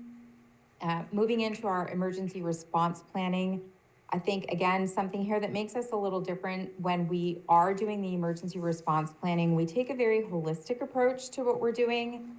Obviously, fire and thermal issues are at the forefront because that is a major concern for everyone within the industry. But when we're doing this planning, we're also looking at things like medical, injury, that type of thing, extreme weather, cybersecurity incidents. And we're planning for these things based on drills and training that continue throughout the year with all of our teams. Moving on to the next, we have emergency responder training, which is, I think, something that you're all very interested in. And this starts with, we do this in 3 phases initially. For the first phase would be done in development. Then the next one would be at the construction time. And then we do it again and just before operations. The thought there being in the early development stage, we're coming in, we're introducing ourselves and our company and what we do and the initial hazards that may exist to the emergency responders in the area and what we would be doing. And then as you move into construction, there could be different things that they may be encountering. And as you come out of construction and you're really leaving, any of the hazards or things that could come up during construction, those kind of dissipate and you're really left with different work and different things happening during operations. So we introduce them to everything that could be happening there. And then we continue with that training annually. And all of this is done with all of the teams that we mentioned. We're developing all of that together. And then we continuously improve on that training year over year and use lessons learned from anything that may have happened or anything changing in the industry, any changes to the equipment or anything along those lines. And then I think something where we really stand out, a good way that you can avoid incidents altogether. Obviously, you want to prepare and know how to deal with them when they happen. But a really big one is, how do you avoid them? And the way that you really can do that is, it's just like your car, just like anything else you have, is a really good way to explain it. If you're doing your preventative maintenance, if you're doing what you're supposed to do, you're going to have a lot less issues and a lot less incidents. So we really make sure that we're diving deeply into that, and we're working with our service providers to ensure that they are doing everything that they're supposed to be, and we're staying on top of it, doing quality checks, documenting all of those things right. And again, just constantly learning, constantly improving upon those processes, ensuring that all of the safety systems are accurately working and reporting and being tested, and through our 24/7 monitoring systems. Okay, Lucia, you can go to the next one. Again, I don't want to sit here and just read slides to folks, but our operational guidance that we give on thermal response is, as far as firefighting measures, I think that you've probably all heard this before, but when we're always going to recommend a defensive firefighting approach, and that's the training that we're going to give to the first responders. We want to allow the fire department time to assess the scene and determine what exposures there are. It means limiting the water use, limiting runoff, all things that people are going to be concerned with. In this, in my experience, both in my life before batteries, which I probably should have said at the beginning, I came into KCE with about 13 years experience in wind. So I've been, doing this for a while. Communication is key in any incident that's happening. So really, the most important step, a lot of times folks will be very focused on how soon is someone going to get to the incident. And while that's important, having someone there, the most important thing is getting a subject matter expert on the phone as quickly as possible so that they can be helping to manage things. That sort of moves into the next bullet here on the information and actions that we can do remotely. I think what a lot of people may not be aware of is how much information we have at my fingertips. My job is almost completely remote, except for when I travel to sites. So I can, from anywhere that I have my computer and an internet connection, I can log in to the closed circuit television video footage for all of our sites that have the cameras, and we can see what's going on at the sites. I can log into our SCADA systems and look at temperatures, voltage, fault data. I can isolate equipment. I can send commands to shut down portions of equipment or the entire site. I can make phone calls to our remote monitoring center to do all those things. So getting the right person on the phone immediately for the fire department, for anyone, can allow access to all of that information, which is critical in determining what's going on, while someone is also en route to the site to manage the scene as well. But within minutes, we can have access to all of that information and know what we're dealing with. Is it limited to one container? Is it another container? Is it an actual issue? Is it a false reading? Those type of things. Okay, Lucia? This is really just an overview here. So for fire response, just walks through, this is very similar to what we were going to do, a portion of what we would do with first responders. So it was just to give you an idea. We're going to confirm that 911 is called at all of our sites. There's an emergency response number, which is going to get you through right to our 24/7 desk, where someone is always going to answer the phone all the time and be able to to connect you with everyone that will have all of the information needed. We're going to establish barricades. We're always going to give the advice to never open containers, always stay outside the fence. Don't touch it, not to touch anything, not to do any troubleshooting, defensive firefighting, and we're really going to always allow the fire to burn out.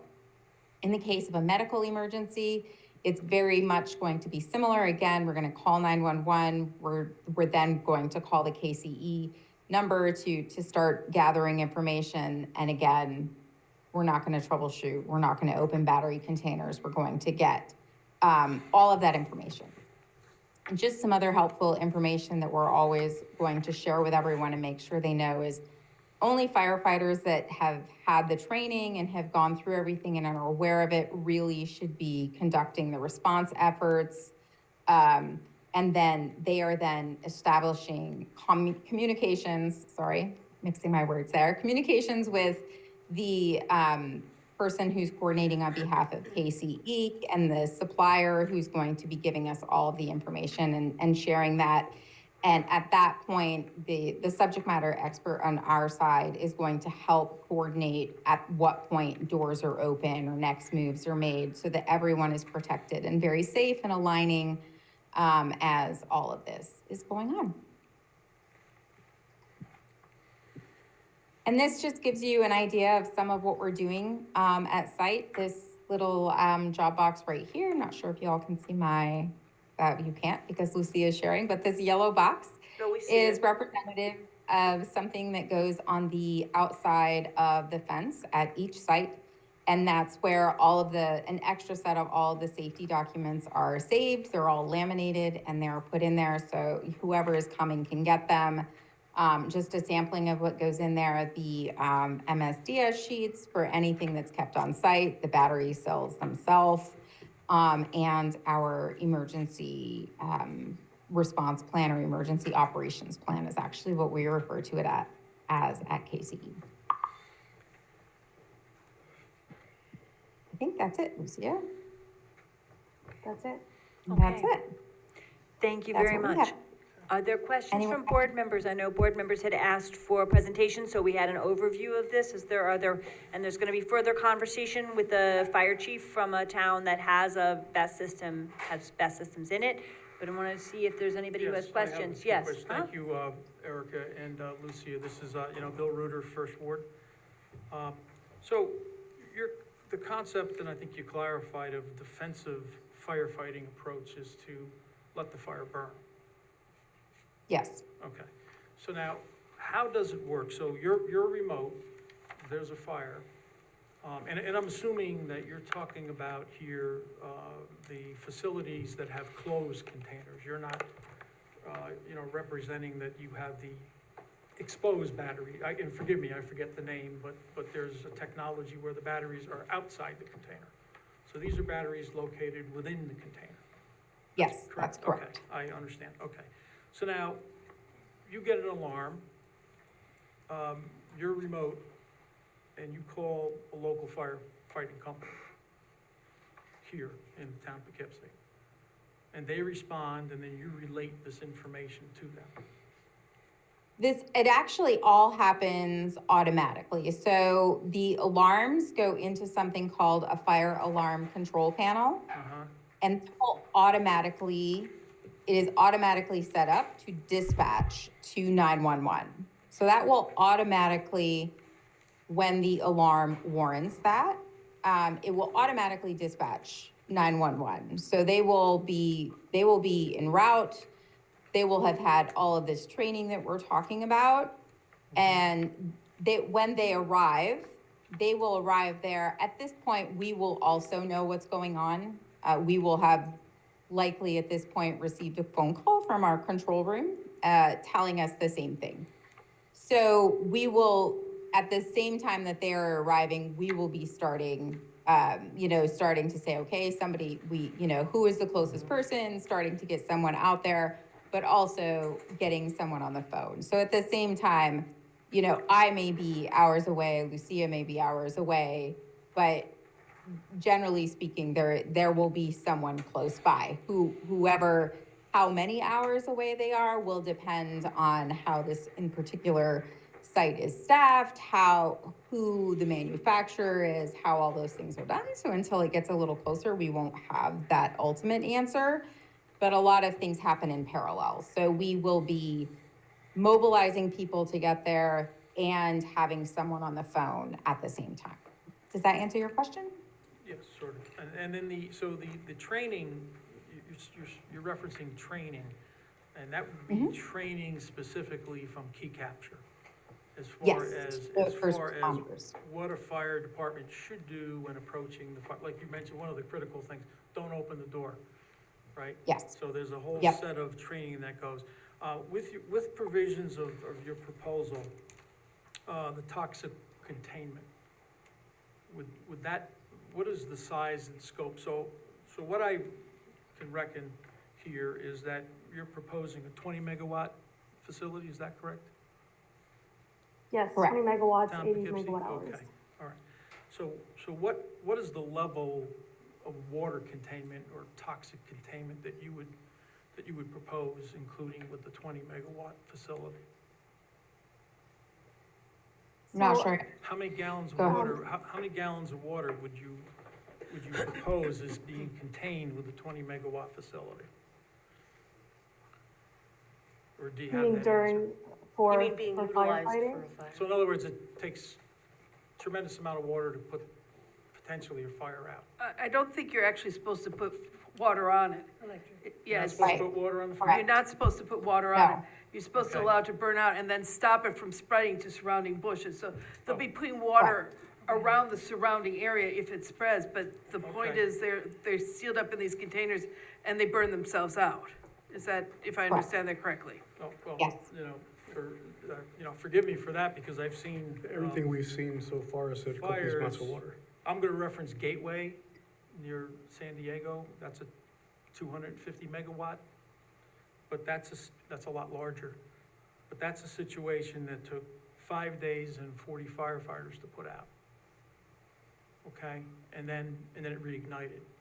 So they had tremendous amount of water runoff that was a toxic containment. So everything I've seen is that that's the method that you would use, the only method that could be used to put the fires out.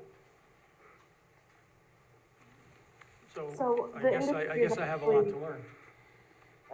No worries. The industry is actually leaning towards defensive firefighting techniques, which means not using water to put out the electric fire.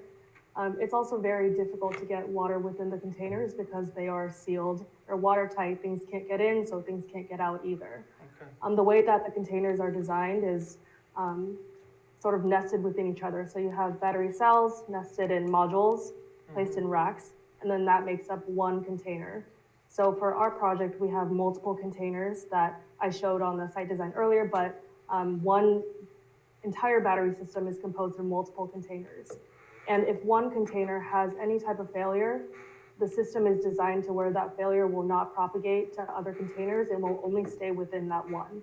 So if there's a thermal event, there's a fire in one container, all the firefighters are being asked to do is defensively monitor that one container, since it's not designed to spread to the entire system. Well, that's good, because that's a new type of approach. And I Could appreciate it, that. oh, sorry, Bill. No, Could it blow up? And is there toxic gas that's coming out of the container? So the news that you may have seen about batteries blowing up is when firefighters are not properly trained to handle the technology.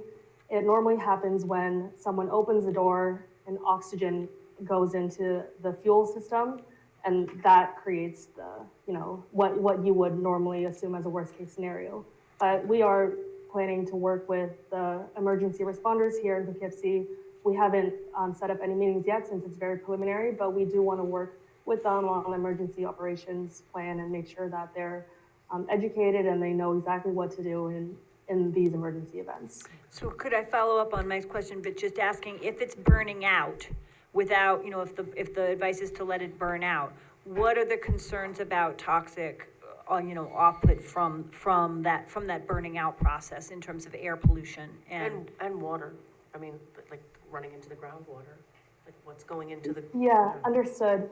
So the state actually did live monitoring on the fires that happened in New York last summer. And they found that, and this has also been tested by many firms, but the toxicity from the air as well as from the water runoff was very similar to that of a structural fire. So any potential contaminants are, burned up within that fire because we are suggesting to let that event go on until the fire is stopped. So I can, of course, send those studies to you, but as of now, and as of studies that we've had in the past, there's nothing, no contaminants to worry about that we wouldn't be worried about otherwise. And for our site, how many containers are gonna make up our site? Your picture was really small. Yes, I don't have the exact number for you, but I can send that afterwards. Okay. And we are, at this point, we're still technology agnostic. We are exploring potential vendors, but the site plan does have typical dimensions of battery containers. The final amount will likely change, and of course, that's subject to review by planning board, but I can give you the estimated amount. And if anybody that did a presentation could send me their PowerPoints, the town clerk, that would be wonderful. So I could put that into the packet. You said you have 3 installations in New York State so far? Yes, 3 in New York and more in Texas. Erica, I don't know if you want to speak to that a little bit. I'm surprised it's only 3 in New York. Is there, towns must be not signing off on this too, correct? Well, the development process does take quite a long time, as I'm sure you know, especially for the larger projects. We're seeing anywhere from 4 to 8 years before we actually break ground for construction. And we started in 2016, so that's when we started developing our first couple of projects, and that's why we only have 3 so far, but our development pipeline does have 2,000 megawatts. Did you look for Poughkeepsie, or did we reach out to you? Maybe I should know this, but did you approach us or we approach you?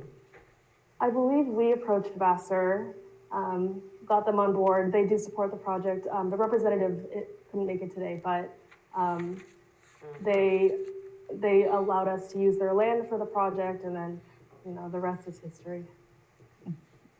And they have to be sited near power stations, near substations, right? So there's a relatively small number of places where it's appropriate to put them. Yes, that's correct. We prefer to site them next to substations just because it reduces costs on the electrical side. The cabling and the generation tie line to connect it to the substation costs can go up quite a lot as we get further away. And we also look for vacant sites, industrially zoned sites. So we believe that those are the least intrusive sites to put these projects in. We don't want to put them near residences, in high traffic commercial areas. So that's why we approached Vassar initially. All right, thank you very much. Just Are there have- any other questions? Yeah, I just have a couple. How's your facility in Saratoga County going? Excellent. your The new first one, New York, Yeah, New your York new- one. Yeah, your new installation, right? The new one is in Blasdell. I don't believe that's is that Saratoga County? right? Saratoga is New York one. Right, The newest mo- one the is most called New recent- York 6. The most recent one is in Erie County. That's the folks that we spoke to Okay. earlier today with the Fire Yeah. Advisory Board. But I think Okay. you're asking about the Saratoga one, and, Yes. yeah, so the Saratoga County one, which Right. I think was your first one, right? Yeah, the first one. That one actually runs very, very, very well, Okay. especially considering the age of it and the technology, and that it was the first one in New York and KCE's first, flagship project. Yeah, okay. And then just one last question. Where do you get these batteries from? Where do you buy these from? It all depends. We have 3 different, right now we have 3 different technologies. The first one that we were just discussing in Saratoga County, those, are an LG Chem battery. So those were the very, very early batteries. Our next round of batteries were from Powen Energy, but they're CATL cells. And our most recent partnerships have been with SunGrow Americas, also CATL cells. but they package them up a little differently in how they do them and the rest of their technology and their energy management systems and the rest of their equipment. And we are exploring, as Lucia said, a number of new vendors, and we may go with someone we've used in the past, or we may use someone new, and a lot of that will depend on when and how the projects, come through the permitting phase. So they're mostly from the United States then? The offices are based here, but a lot of the batteries and the equipment itself does come from other countries, yes. Right. I have one more question about disposal. Who's responsible for the disposal of, say, a fire, of what's left? We are. And then who pays for it? We do. Okay. And NYSERDA, that was part of the NYSERDA code guidelines as well, right? Were they saying that that's part of that's required? It is. And we already had that in our agreements, so. Right. Okay, good. We already structured that way, so we were ahead of the game on that one. Yeah, so that's a good question, just a quick question. So there's a life cycle, right? And it's like 20, 25 years or something? So this is all part of the deal, right? Is that what you're saying with, say, the 10-year maintenance cycle and then the replacement cycle? That would be all part of the project. Right, so we have decommissioning plans and we have those worked into our agreements. But, if we're not purchasing, if we're leasing, that's worked into it. We have decommissioning plans, but we also have something called augmentation, which is what we call it within the industry, where, as the batteries may degrade or need to be replaced, or the cells will, over time, they will start to, obviously, you can think of it kind of like rechargeable batteries that you may have at home, that they just, they'll start having not as much sort of power to them. We may augment the system and add more batteries. So sometimes we may have some containers that we're permitting and we're putting in the project, but they're not full at the time that we're doing it because we're leaving extra space. So that will allow us to extend that and keep the capacity longer. And then sometimes we can just replace the cells that were there altogether to address those things in a multitude of ways. Okay, thank you. Okay. Are there any further questions? I just wanted to thank them for a very informative, thorough presentation. Really informative. Thank you so much.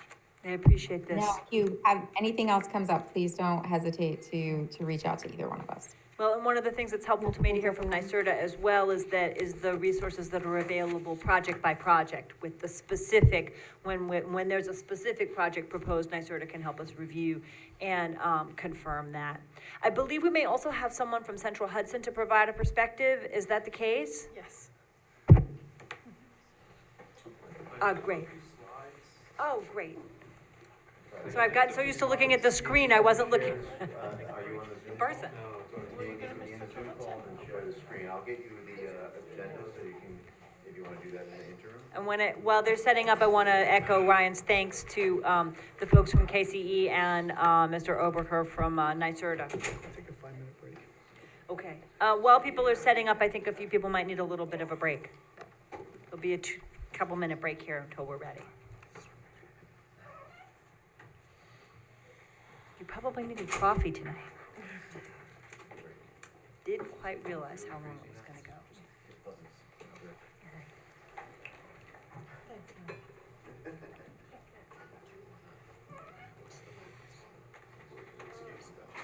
Yes. I don't think there is.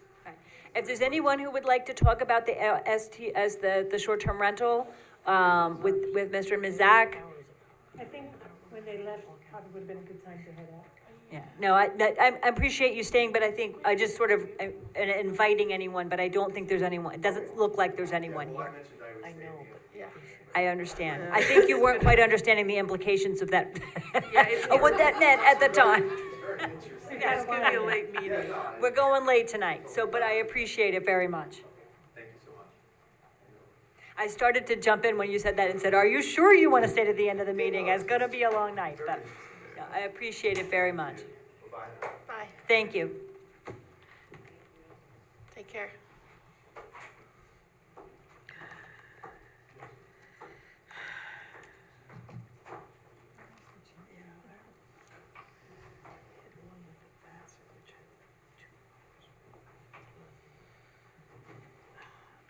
been a good night for brownies. I need a pick-me-up.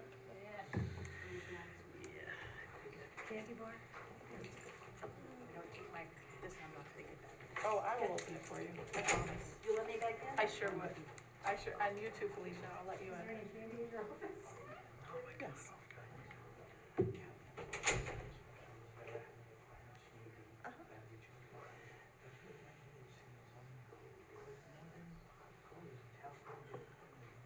The zoning code is part of the town code. Yeah, yeah. Okay. Sure. Yeah, I think so. First we connect our own Wi-Fi, we have a, like protection, and we have to go through his security. No, all seriousness. Ryan, so far away. I forget everyone's still here. You're like in another nation. Break, you know? Yeah, no, I'm happy A lot of to- content. Yeah, yeah. Uh-huh. You didn't get some, Bill. You didn't get some. You didn't get Oh, some. yeah. Okay, are we ready? Okay, good time to take a break. I told him, see what he was doing. I miss you over there. So, I'll stand where you At least that was cool. Do you have an But email everything address? that we learned today said Write it water. down, water, please. water, Right here. water. I'll send it to you. You mean this? Yeah. Capture are both saying, the technology now is, as Ann said, I'd like to leave my phone. Okay. leave it alone.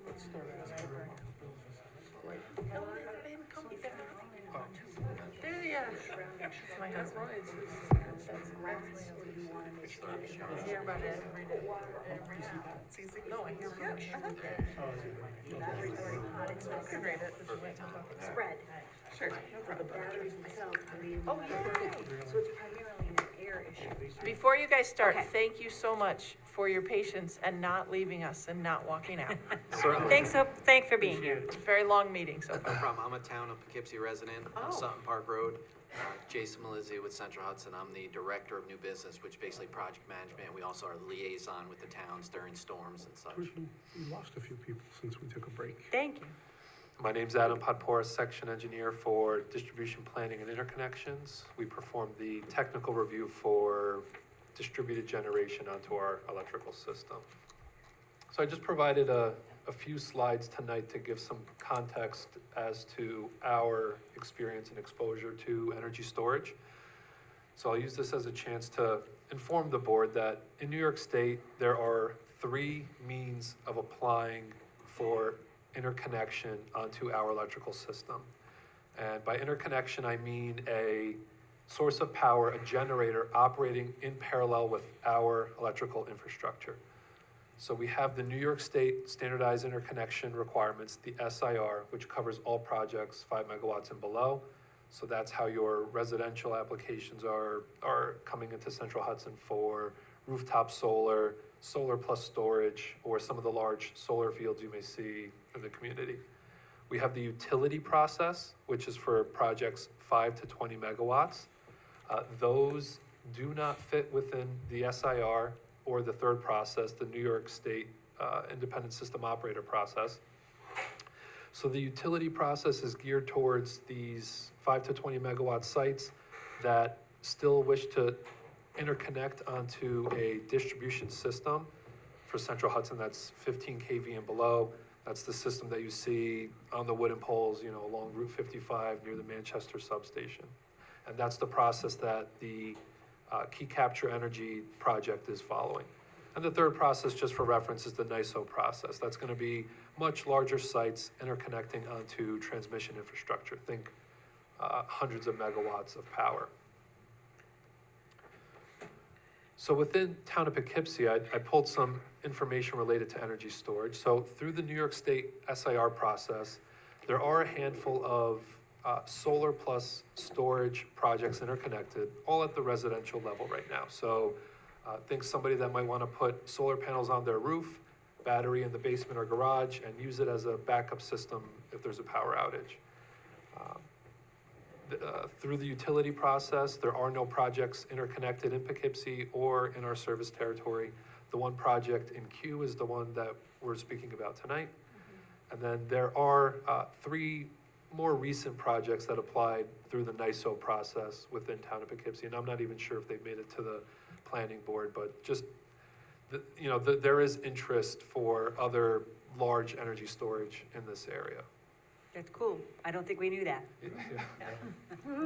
So we'll be watching. These are the big ones. Yeah, those are the big ones. And system-wide for Central Hudson, we do have over 680 projects interconnected, almost 12 megawatts interconnected. And again, I'm looking at the combination of PV plus storage or standalone storage. We have many projects. Notice in Q, the megawatt size. So on 100 projects, we have 56.9 megawatts in Q through the SIR process. There is a large push that we're seeing in the state for energy storage, especially paired with large solar sites. Over the past year, we've processed and reviewed many applications. Through the utility process, we have 3 projects total, and through NISO, the numbers are a bit alarming, and we'll see how many actually come to fruition, but 56 projects with over 5,000 megawatts in the queue for NISO interconnection through our territory. And I just want to clarify, the PV means photovoltaic, That so is that's correct. a solar? Solar photovoltaic. And that's not 56 projects in the town of Poughkeepsie, That's right? correct. This is That's within our in whole your entire, territory. right? Oh. Just to- clarifying. Yeah, so the slide previous was for town of Poughkeepsie. Right, And then I just wanted to give context for our whole territory. right, thank you. Is there any way to find out, like, the projects that are in the NISO pipeline? You guys saw that there were 3 in the town of Poughkeepsie. Is there any way for us to find out where those are? So I'm not as tied into the transmission interconnection process, but there are, I believe if you go through the NISO, if you search the NISO queue, you should be able to find public records related to the projects that are in their queue, and they should provide high-level insight as to whether it's a pre-application, a formal application within the study or not, how far along they are.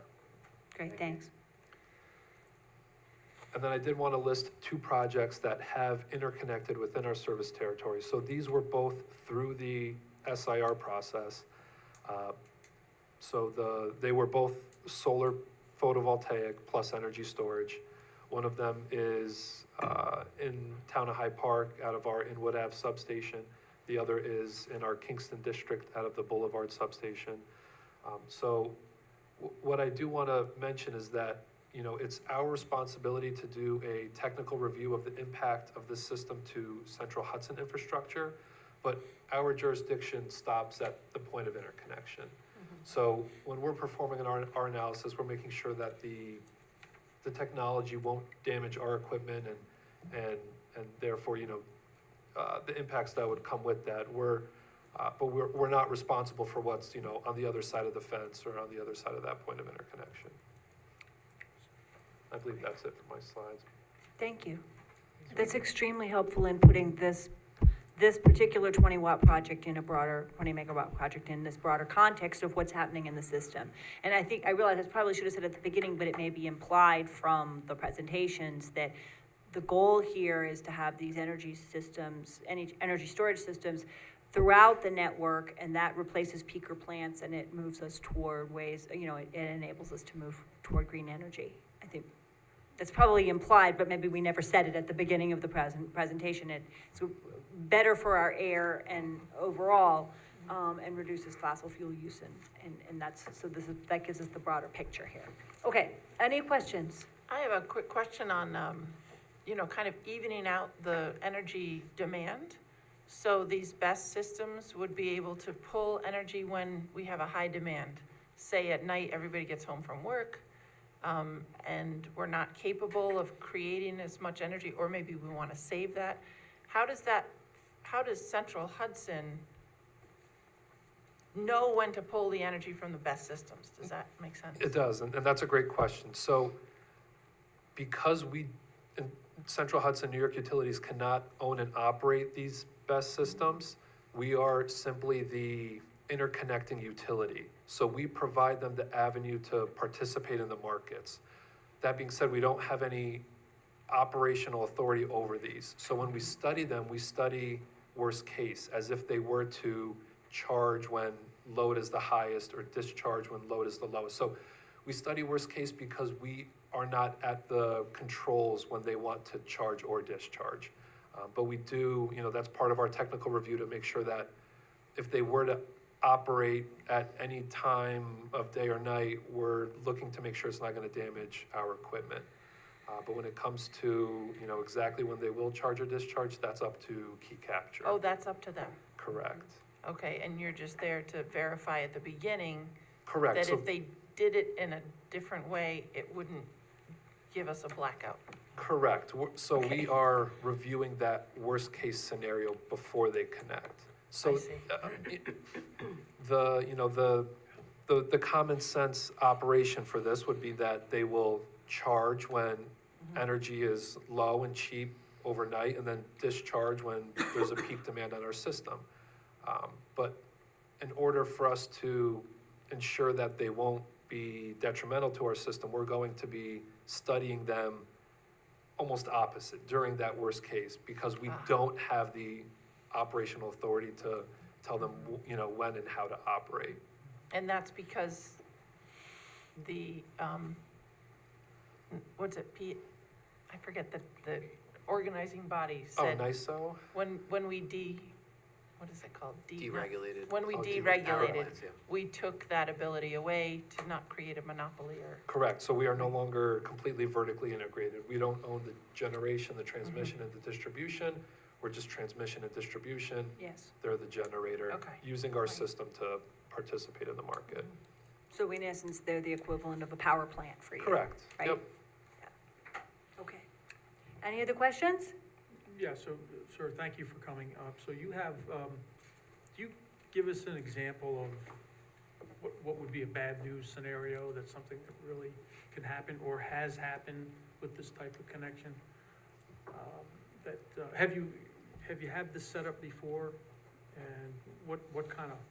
So my comment would be that our technical review is very conservative in order to mitigate any abnormal operation when these interconnect. Being that we don't own and operate this generator, our interest is always ensuring the power quality on our system remains stable and that we're protecting the customers relying on our system. So we look at the thermal impacts, the voltage impacts, and in our analysis, we look at not just the worst case, but even, an engineering factor on top of that to ensure that if something were to go abnormal, we're protecting our customers. And I think because of that level of intense review, we mitigate any harm to our customers. And then, I can't speak of a... So kind of help me out, because I'm a novice at this. I'll try to. So let's say there's something like a surge, a large. Okay, certainly. What would happen? Okay, yeah, How so would you stop if an energy storage system were to fail internally and produce a fault, right now their design is such that they're feeding right into the Manchester substation. So they have a dedicated breaker just for their system. So that breaker would operate and isolate the fault to just impact them. Okay, thank you. Yeah, certainly. Okay, any other questions? Thank you very much, really appreciate it. Not only your presentation, but also Key Capture Energy and NYSERDA, very helpful to have multiple perspectives here so we have a full Thank you so much. understanding. Thank you very much again. Appreciate it. Staying late. Glad to have a town of Poughkeepsie resident among the presenters too. We need to get cushions, cushions for all the chairs out there. Okay. Encourage All these right. long meetings. Great. No. Okay, so our Thanks, next, yes, thanks again. Our next resolution is number 6, base proportions. And where were we? I think Mike was Mike's, okay. Be resolved, Town Board, Town of Poughkeepsie does hereby adopt and certify the current base proportions as follows. Town, 0.015339, non-homestead 39.98461, town outside village 57.75 or 75157, non-homestead 42.24843. Do we need to read them all? I don't think we need to. Okay. I think we're good. Okay. We can just say, these are our base proportions, right? And we'll have them on the. Okay, our base proportions are on our website, and, be it further resolved, Town Board, Town of Poughkeepsie is hereby adopt and certify the adjusted base proportions as follows. So moved. Second. Second. Okay, is there any discussion? I think these are reasonable Okay. changes, as far as I'm concerned. Right, this is essentially pro forma, it's been approved, you know, she's gotten the approval that she needs for it, so we're good. Okay, all those in favor? Aye. Any opposed? Resolution carries 7-0. Okay, our next one is our policy on private water meter pits. All right, resolution number 7. Whereas the town wishes to reaffirm its policy on the acceptance of water meter pits and other water infrastructure associated with new development consistent with the provisions of Town Code Section 2036, be it resolved that the town's continued policies as follows: where a meter pit and service lines are located on privately owned property, including within a private road, the water infrastructure shall remain under private ownership and shall not be accepted by the town as part of the public water system. Exceptions to number 1 shall be considered at the discretion of the town only when the water infrastructure on private property is designed to provide a direct and significant benefit to the public system. So moved. Second. Second. All right, is there any discussion? There's not a change of policy here, but it's a it's a reaffirmation, a confirmation of our policy, by the current board. All those in favor? Aye. Any opposed? All right, resolution carries 7-0. Okay, be it resolved that the town board of the town of Poughkeepsie does hereby authorize the settlement of the tax tertiary proceeding instituted by Star Gas Properties, owner of a property located in the town of Poughkeepsie, 33 Fulton Street for 2022, 2023, and 2024 tax assessment rolls as shown in the attached consent judgment. And be further resolved, the town board of the town of Poughkeepsie does hereby authorize the supervisor or her designee, town assessor Jennifer Munn and Kyle Barnett of Vanderwater LLP to sign such papers as are necessary to effectuate such settlement. So moved. Second. Okay. 2 tax certs here. We circulated the impact statements to everyone so we can see what the impact is. Is there any discussion? Wait. Yes. I'm sorry. Yeah, this is 8A. 8B is College View Tower, right? Okay. 8A. All right, all those in favor? Oh, sorry. Yes. I didn't know if you were gonna discuss, so, I just wanted. I'll vote for 8B, All right, I'll do 8A then. I just wanted to make a point, I think this might be the first, tax certiorari that we've had since we all met with Jennifer Mund and Kyle Barnett. And I just remembered, and I had it here in my notes from that meeting, that although the, taxable base goes down by, say, $1 million, it's not as if we're losing $1 million. So I wanted to speak to Doreen's. This has helped me understand tax certiorari is kind of like, as Rebecca said, do we get sued by them or do we try to settle and make some kind of agreement? And if you'll bear with me for a quick second, I looked at two different examples, a non-homestead parcel in Arlington Fire District, Spacking Hill School, and a homestead parcel that has Arlington Fire and Wappingers. That would be just like my house. The tax base for these 2 different examples, the one in the Spacking Hill School non-homestead Arlington Fire, for every $1,000 of assessed value, it looks like $70 is paid. That would work out to, with $1 million of taxable income, I think it's like $8,500 that the town gets. Do you have the impact statements? Yeah. Okay, because those will actually spell out exactly the amount. what the impact is, right? So rather than get down into all these numbers, I just wanted to say that when we see a change of $500,000, it's not that we're not getting $500,000 in taxes. And I guess everyone understands that. Yeah. But being new to this, I thought, it sounds like so much money. But it goes to the county. Some goes to the fire department. Some goes to the consolidation, light, non-homestead, Poughkeepsie Library, and the school district. So I just wanted to remind everybody that when we make a change, everyone is affected, not just the town, and it's not for the giant chunk of money that looks like is not getting paid, if that makes any sense. But, I had a great meeting with Jennifer and Kyle, and it really, they do their due diligence, so when it gets this far to us here at the board, I'm quite happy that they have figured everything out. Okay, good. Any further conversation, discussion? All those in favor? Aye. Any opposed? The resolution carries 7-0. So we are moving to 8B, Mr. Reuter. 8B is mine? That's yours. Oh, no, it's mine. Sorry, my fault. I skipped over myself. All right, so be it resolved that the town board of the town of Poughkeepsie does hereby authorize settlement of the tax cert proceeding instituted by College View Tower Association for property located in the town of Poughkeepsie at 141 Fulton Avenue for the 2023 and 2024 tax assessment roll as shown on the attached consent judgment. Be it further resolved that the town board does authorize the supervisor or her designee, the town assessor Jennifer Munn and Kyle Barnett of Vanderwater and Vanderwater to sign such papers as are necessary to effectuate said settlement. So moved. Second. All right. Any further discussion? Yes. Yes. So I was at that same meeting with Mike Saffone and Councilwoman Laird. And so I'm confused by this decision as well. Because one of the considerations on the past, and we were at that point, $8 million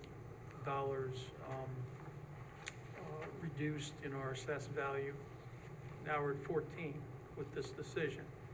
So, and that's a 38, almost 40% reduction in assessed value. The consent judgment details that, very good, that, okay, we lost, but 2023, they're gonna waive.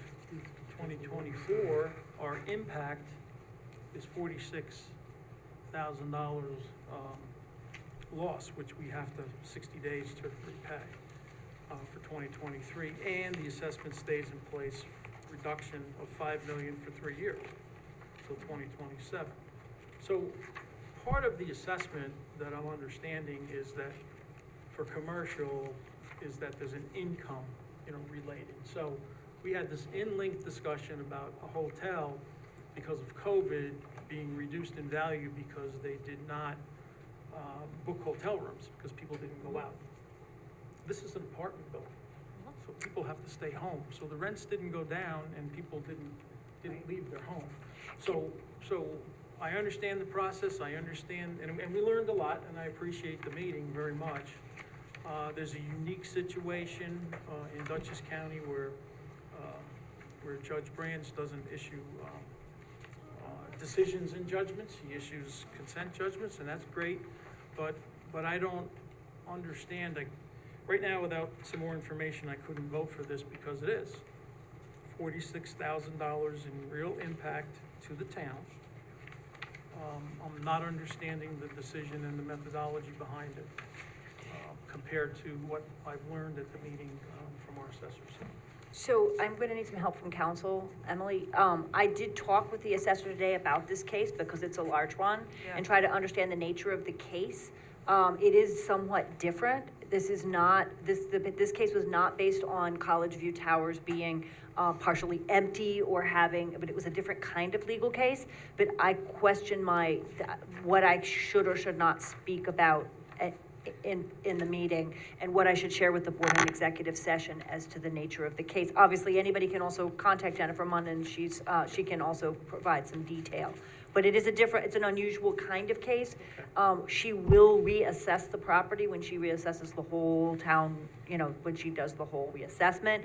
And I'm happy, we could hesitate to say this at 9:35 p.m. We could go into executive session now and talk about it and come back.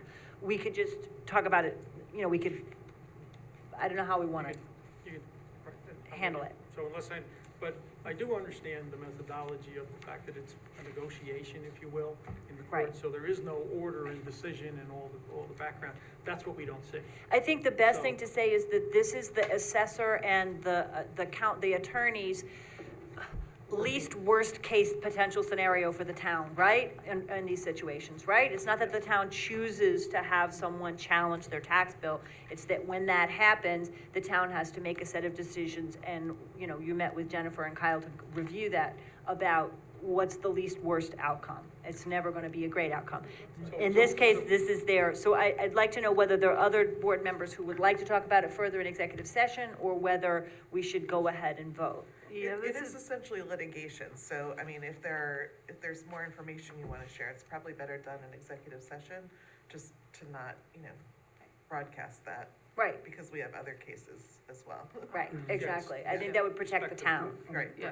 I'm okay And- with and- moving forward. And this is definitely among our older apartment buildings. I mean, this is not a new. My guess is they were reassessed based on a newer project that's in the area.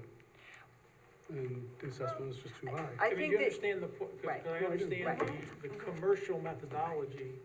I think, right, I think So I if, don't understand the details. I think if you would like to make a motion for us to go into executive session, you can, and then a majority of the board can decide whether they want to do that or not, in order to discuss it, or we could just move forward with the vote, and, so it's up to you, Bill, whether you want to make that motion. Okay, I can make the motion. You don't have to, but you can, right? I'm can. thinking procedurally of how to If it move makes a forward. difference, I'll make the motion to go Okay, into you want to executive move, you session. want to move to go into executive session. Yeah. Is there? Not now, we can do it later, if you want to suspend this and then do it. No, we don't want to suspend, we want to keep. it No, moving. I think we should, if we're gonna go into executive session to discuss a piece of litigation, then, Do it now. right, then we would do that now. Is there a second to Bill's motion? Second? Okay. All those in favor of going into executive session, please say aye. Aye. Those not in Aye, favor of going? aye, Okay, so aye. that was 3. And those who would prefer not to go into executive session, aye? Aye. Aye. Aye. Okay, all right, so then the motion fails by a vote of 3 to 4, so we proceed with the vote, with the understanding that I will be happy to talk about this case further later on tonight, but we'll have already voted, okay? All right. All those in favor of the resolution? Aye. Aye. Aye. Do we have a second? Do we have a motion in a second? Oh, did we get a motion to second? I thought I said so moved when I finished that- reading it. I had Rebecca and Mike as the Okay, motion. and all right, I second. just Motion and missed it. second, yeah, I'm so I not think it asleep, is on but the I did table. write that. We were Right. discussing. And then now we're wrapping up the discussion. So all those in favor of the resolution? Aye. And all those opposed? All those abstaining? You would, a no or an abstain? Nay. Nay, okay, so it passes by a vote of 6 to 1. Okay? That was. Okay. Can I ask a question, not to any resolution, but if there's, Sure. okay. It may be a question for, if it's a procedural question, Emily might be procedural able to help question. us. If other tax certioraries come up that we have questions about, and to know the finer details, can we speak to Jennifer Mund or Yes. Kyle Yes, before we sure. come, okay. Absolutely. So that would, That's a good idea. that is what we should do in the future. That's What a we good might want to do is If you're curious.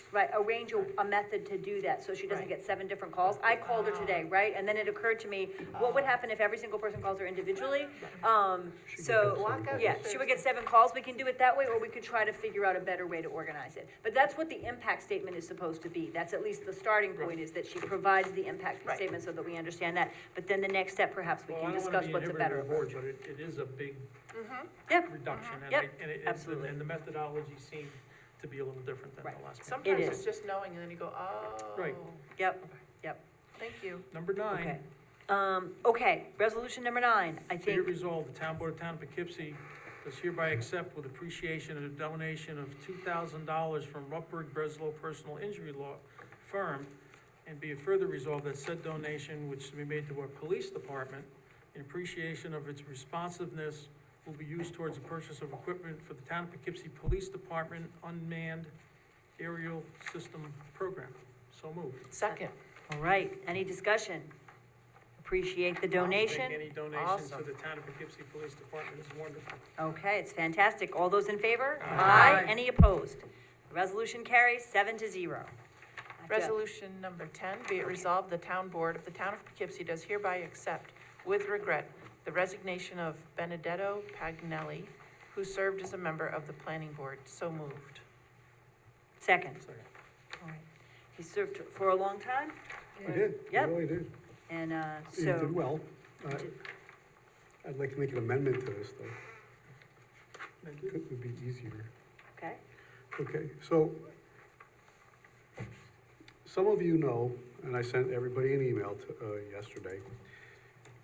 Since I've been on the board, all appointments I know the board does the appointments, but if the person that was in the seat on the board, on the zoning or planning board, we've always had one representative from every ward. If we didn't have somebody in the seat, we used an alternate for that seat. And on a couple occasions, we've appointed somebody to fill a seat for some of the more difficult wards to find a volunteer.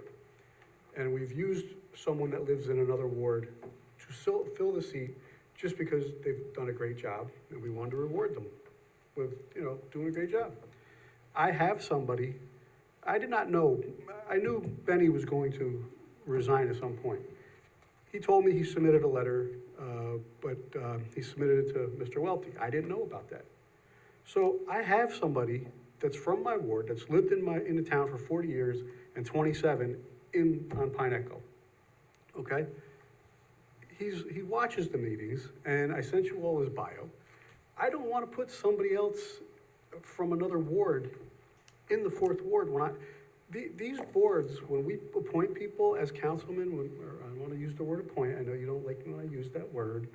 When we make a recommendation for somebody to be appointed from our wards, it means something. As you saw, all the residents here today from the third ward, they're going to go to their third ward council person first, because that's the way it should go to help us facilitate getting work done to make homes better, residents better.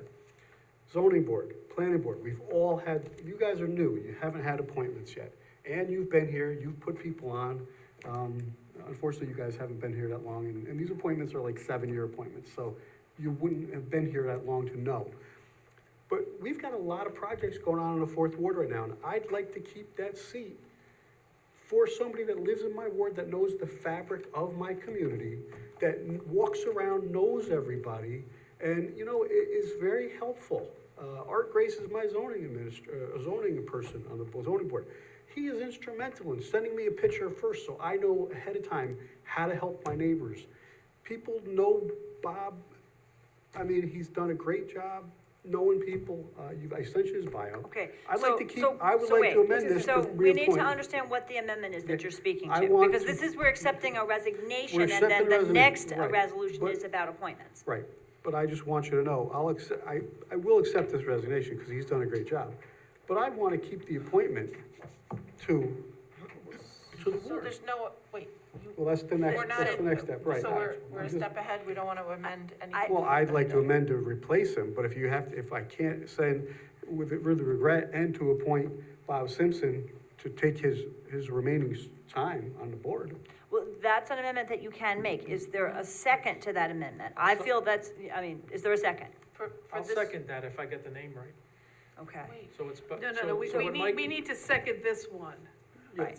We're amending Right. number 10? So the I'm proposal asking is to that you amend it. to Accept the resignation. amend resolution number 10 by adding making an appointment. Appointment to that. So I wish to speak against that amendment, because I think we accept the resignation, and then in resolution number 11, we wrestle with the question of Yeah. appointments. Okay. Yeah. So, but the amendment's been Then I'll made, so we're gonna vote I'll on it. withdraw it then. Okay. Yeah. All right, so the amendment's withdrawn, so then, do we vote to accept with regret the resignation of Benedetto Paganelli? Yes. Yes. Okay, all those in favor? Aye. Aye. Any opposed?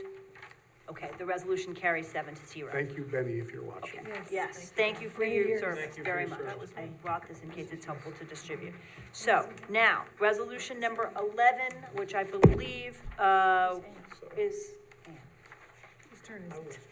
right, Okay. Be it resolved that the town board of the town of Poughkeepsie does hereby appoint Jennifer Betts to a current vacant position on the town of Poughkeepsie Planning Board as an alternate, which appointment will expire on December 31st, 2025. And be it further resolved that the town board of the town of Poughkeepsie does hereby appoint Michael Trebeck to a current vacant position on the town planning board as an alternate, which appointment will expire on December 31st, 2027. And be it further resolved that the town board of the town of Poughkeepsie does hereby appoint Shri Saddam to the current vacant position as a member of the town of Poughkeepsie Planning Board, which appointment will expire on December 31st, 2026. So moved. Second. Okay, so we have 3 people who have been vetted by We the, have 4. right? And now we're going to have an amendment, right?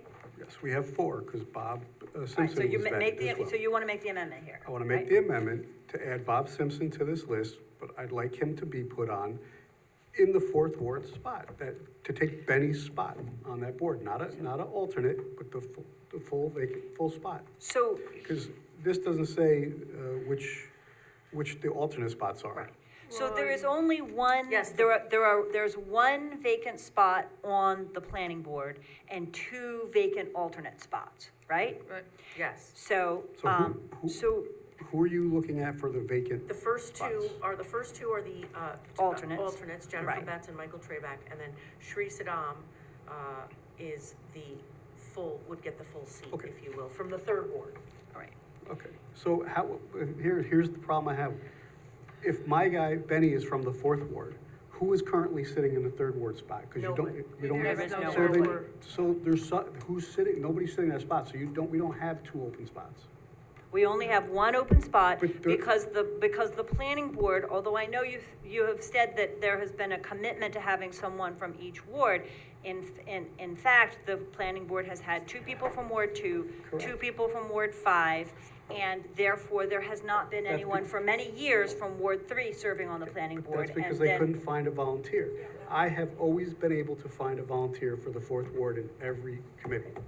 I understand that you feel that each seat on the planning board is a ward seat, that it belongs to a ward. It's always been, we've always had somebody assigned from the ward. So yeah, just like you have a council person from each ward, we've had a zoning person and a planning board person So from each unfortunately, ward. I would like, yeah, go I ahead. just want to say that unfortunately, we have not had a seat on the 3rd ward. Is there currently somebody from the 4th ward on the planning board? Yes, Okay. Benny, He you just just took his resigned. resign. He just resigned a second But ago. he no, was Just current- resigned. No, He's the only one. Yes, person from the yes, right, but yes. there's nobody on the No. 3rd and hasn't been in years, Right. so All right, maybe we this- let the so 3rd ward This got a may spot. not be a The good 3rd ward idea, needs a but spot. Jennifer is in the 5th ward, if I understand. And we already have 2 people from the 5th ward on the planning board. I hate to say this, could we remove her and put your person in place? And then we'd have one from the 3rd ward, one An from the alternate 4th from the ward. 4th. And Michael Travich is in the 2nd ward, and he would be an alternate. I'd be happy with that, thank you. All right, so just to be clear that, we're getting there, this is good, this is great. So we have to solve the dilemma of, if we could back up for just a second as we discuss the resolution, I want to talk about a couple of sort of underlying principles, because I want to make sure that we, as a town board, are articulating what we think the priorities are for the town planning board as a whole. And I both want to acknowledge how helpful it is, I'm sure, to have someone from each ward, right? You want someone who knows your own ward. But on the other hand, I attend planning board meetings, and I'll tell you that Inwood project in Ward 4, one of the people on the planning board who had the most cogent, thorough comments, and who walked that site and brought in photographs and video because he's concerned about the drainage, is Peter Finelli from Ward 6. The planning board does not operate as if there's a Ward 4 person who speaks to the Ward 4 things and then go, I understand everybody that. needs to work as a I team. do understand So that. while Peter is- understanding that ward level representation is important to board members, there are other considerations, right? I don't think we would want a planning board that had 7 people who had one particular type of expertise. I mean, I think it would actually be very interesting to have someone who's a renter, who's a tenant on the planning board, because they're doing a lot of multifamily projects, right? I mean, we could think of a variety of different ways to constitute a planning board. There is a kind of anomaly here, because by state law, every planning board needs to have 7 members. And some towns have 4 wards or 8 wards or whatever. We happen to have 7 board members of our town board, as well as 7 planning board members. And so it kind of lines up, although I don't in any way think of the chair of the planning board as the supervisor's appointment. I don't think it works that way. I think that we should think as a group about the combination of the planning board So one thing we were talking about, I was talking about with Carl, actually, the chair of the planning board, is that Ben, who just is resigning, had a lot of expertise on gas stations and oil tanks and things like that. And Sid, who's the proposed person from Ward 3, actually has some of that same expertise. He has a background on gas stations, and, you know, the person you've suggested, Bob Simpson, has a lot of expertise on firefighting, and you know, so people bring different experience and different qualifications. So I want us, before we get into sort of one person and another, I just want us to sort of try as a board to think about how we, you know, appoint the planning board as a body, and that we all feel like you feel that the Ward 6 person and the Ward 1 person matter to you, and that for Bill, the Ward 4 person matters to him, right? That it's not, that we're not each appointing one person who's kind of our planning board member. Appointing So- a voice from the ward. You- That's what somebody who cares about the residents, cares about what we do, is interested in all the projects, listens to everybody in the community, and if there's a problem, they pick up the phone and they call. They know who to call, how to get things done, how to fix things and make it right. But That's the beauty of having somebody else in. They have experience in the ward, they live in the area, I can see how that's very helpful. But I will just say, in terms of caring, there's some other planning board members who've cared very deeply about that Inwood project recently, and I've been watching those meetings, and I'm struck by how much the planning board works together as a body, and they bring a whole bunch of different perspectives and expertise. So I just want to balance the sort of ward by ward with the other issues. Yeah. So I've thought about this a lot, and it's not set up to be an election, but I feel like when we kind of go over RFPs, we have a kind of a scorecard. And I do believe that every ward should be represented. But I don't think that that is 100% the only thing that gets you into the planning board, is that you represent that. It could be 50%, 30%. I think we as a board should figure out what are the criteria. I want every ward represented. And at the moment, there's been nobody from the third ward that's for what a I'm saying. really long time. Sometimes you can't get a volunteer. Right. So, and what if I found someone who was so good, and they weren't, like, you know, they weren't in my ward, but they are very experienced, and our town is big, but it's not that big that we have 6 separate stations that no one ever goes in between. No one ever goes to Red Oaks Mill if you live down Spacken Kill. So I feel it is not necessary to say 1 for 1, tit for tat, because it's not gonna work. It's a 7-year appointment, and third ward needs to be represented today, not in 2-3 years. Well, and it hasn't actually been the practice that every ward is represented, because the third ward hasn't been represented for a very long time. We haven't been able to find anybody, that's why. It's not So the we lack have of one. trying. But we have They tried. wanted my husband, I wouldn't let him. So you're saying we should So, well, appoint Ann, Sid? Is that what? Ann had I a think I suggestion, agree. Yeah. which we might be able to follow up on, Yes. which would be to replace, to keep Jennifer Bett's resume along with other resumes, and I do think we should keep a file of resumes of people who are interested. Yeah. For moments like this, where instead of an end-of-the-year appointment, we have a sudden resignation and we have to sort of sort things out. But I propose to amend to replace Jennifer Betts with Bob Simpson in the first paragraph, which would then put Bob Simpson on as an alternate, Mike Trabick as an alternate, and Srikanth Sidam as a regular planning board member. That at least gets one person from each ward onto the board as a regular or an alternate, so that everyone has someone there, and it moves us toward continuing to try to make the board representative of every ward. As far as I alternates, would need a second for that I amendment. second it. All right, well, I'm a little confused now. So I thought Because Ann we- was gonna. We have a third ward opening and a fourth. The openings are not to particular, there's one opening on the planning board. There's one empty regular seat on the planning board. Right now, among the other 6 members, there's no one from Ward 3 and there's no one from Ward 4. There's 2 people from Ward 2, there's 1 from Ward 1, there's 2 from Ward 2, there's 2 from Ward 5, and there's one from Ward 6, and there's a chair. And then there is, so we face the dilemma that we would really like to put someone from Ward 3 and someone from Ward 4 on as regular members of the planning board, but we've only got one spot. That's the challenge we're at. And Ward 3 has been a very long time without having someone represented, and Ward 4 is also, you know, now has had, the person who's from Ward 4 has resigned. So when I look on the website, it says Ward 3 vacant. and now Ward 4 has a vacancy. Correct. But So there's that no means- so that vacancy, means that's to me- not, No, but no. Ward No, I 4 mean, I have it pulled up right here, that's not what it says. Doesn't say that? Mike, So who- Ward 3 has no one, Ward 3 has no one. and Ward 4 has. We'll have no one now. As Okay, of so that's, today. so that's what I'm saying. So as of That's today, two. there's 2 Okay, spots. so that's two. But- So but- We But can't, it's we really can't, not. so I It's- think so the it's always issue, been I think the seven. issue, maybe I can help. The issue is that the other members are already members and they've been appointed, Right. and we don't get to unappoint them.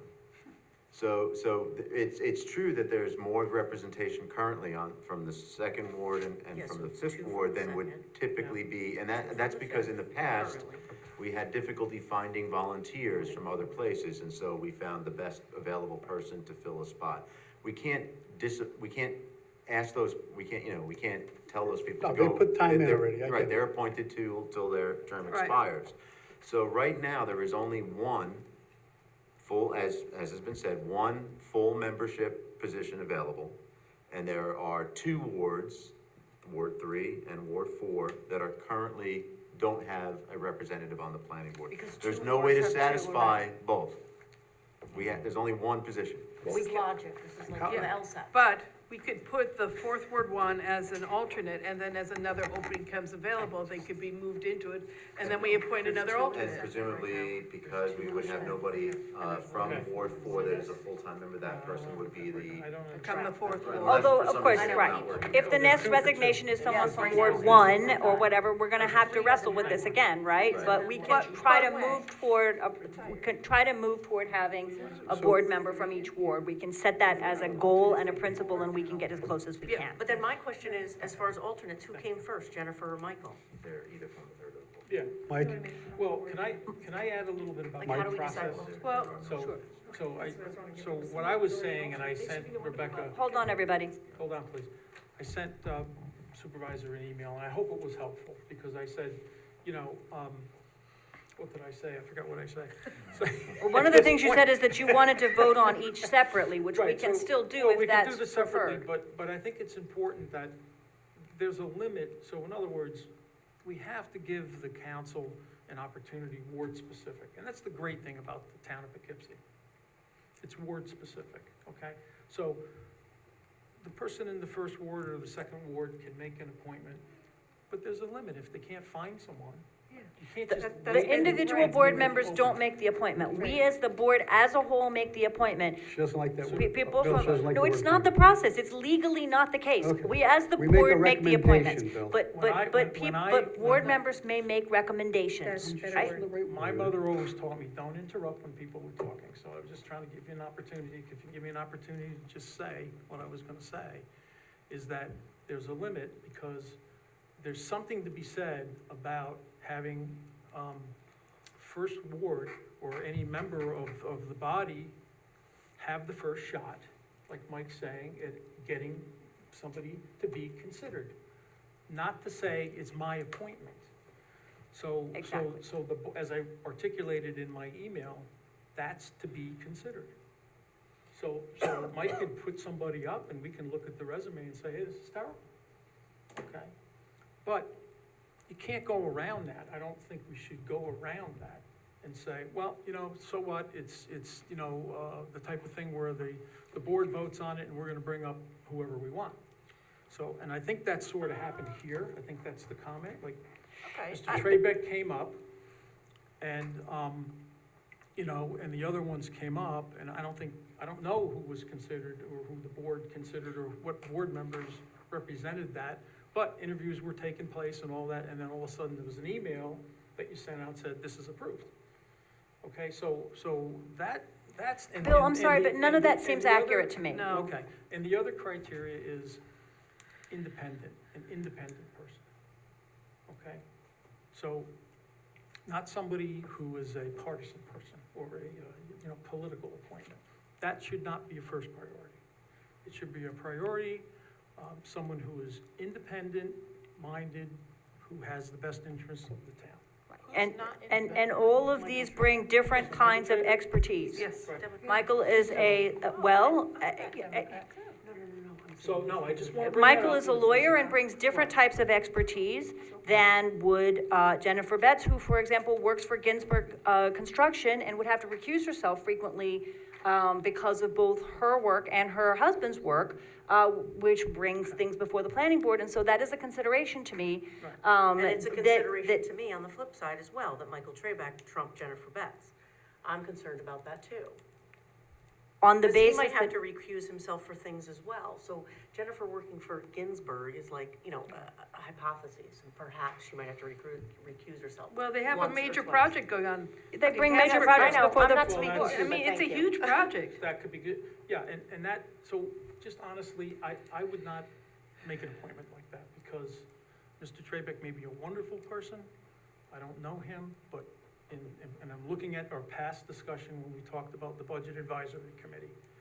And Supervisor said, we have to amend the Budget Advisory Committee resolution so that we don't have anybody on there who's a past supervisor or somebody who has a critical position or a key position in the past. And I Well, found that to be that's- Mr. Trebeck. He because does not he's- have a key position in He that. ran for supervisor twice. He was a So? candidate. He's a So he was a parliamentarian. candidate. He's a parliamentarian and a high-level person in the Democratic Party in the committee. Democratic committee. Is he even Well, that's on in? his resume, so resume. I would just say, you can I vote just- however we want. I would not make an appointment like that, so. I would like to take us back to the central point that I was having trouble understanding, Bill, but, or I think I need to reiterate, which is that if we had two open positions on the planning board, it would be very obvious that we would try to put someone in from Ward 3 and someone in from Ward 4, since ward level representation is so important to the board. But we only have one open regular seat. So we have a dilemma tonight. We can't appoint Sid from Ward 3 and Bob from Ward 4, both to that seat. There's only one seat open. So how do you but choose? while setting aside the alternates for a minute, we have to make a difficult choice of which of those wards gets the regular seat. To me, Ward 3 has gone unrepresented for a very long time, and despite the board's professed, desire to find someone, no one was found. And, one of the biggest and most controversial projects in the town, Eastdale, was proposed, planned, approved, built, and is now being lived in, and during all that time, there was no one from Ward 3. So we have an opportunity to appoint someone from Ward 3, and I think that that's important.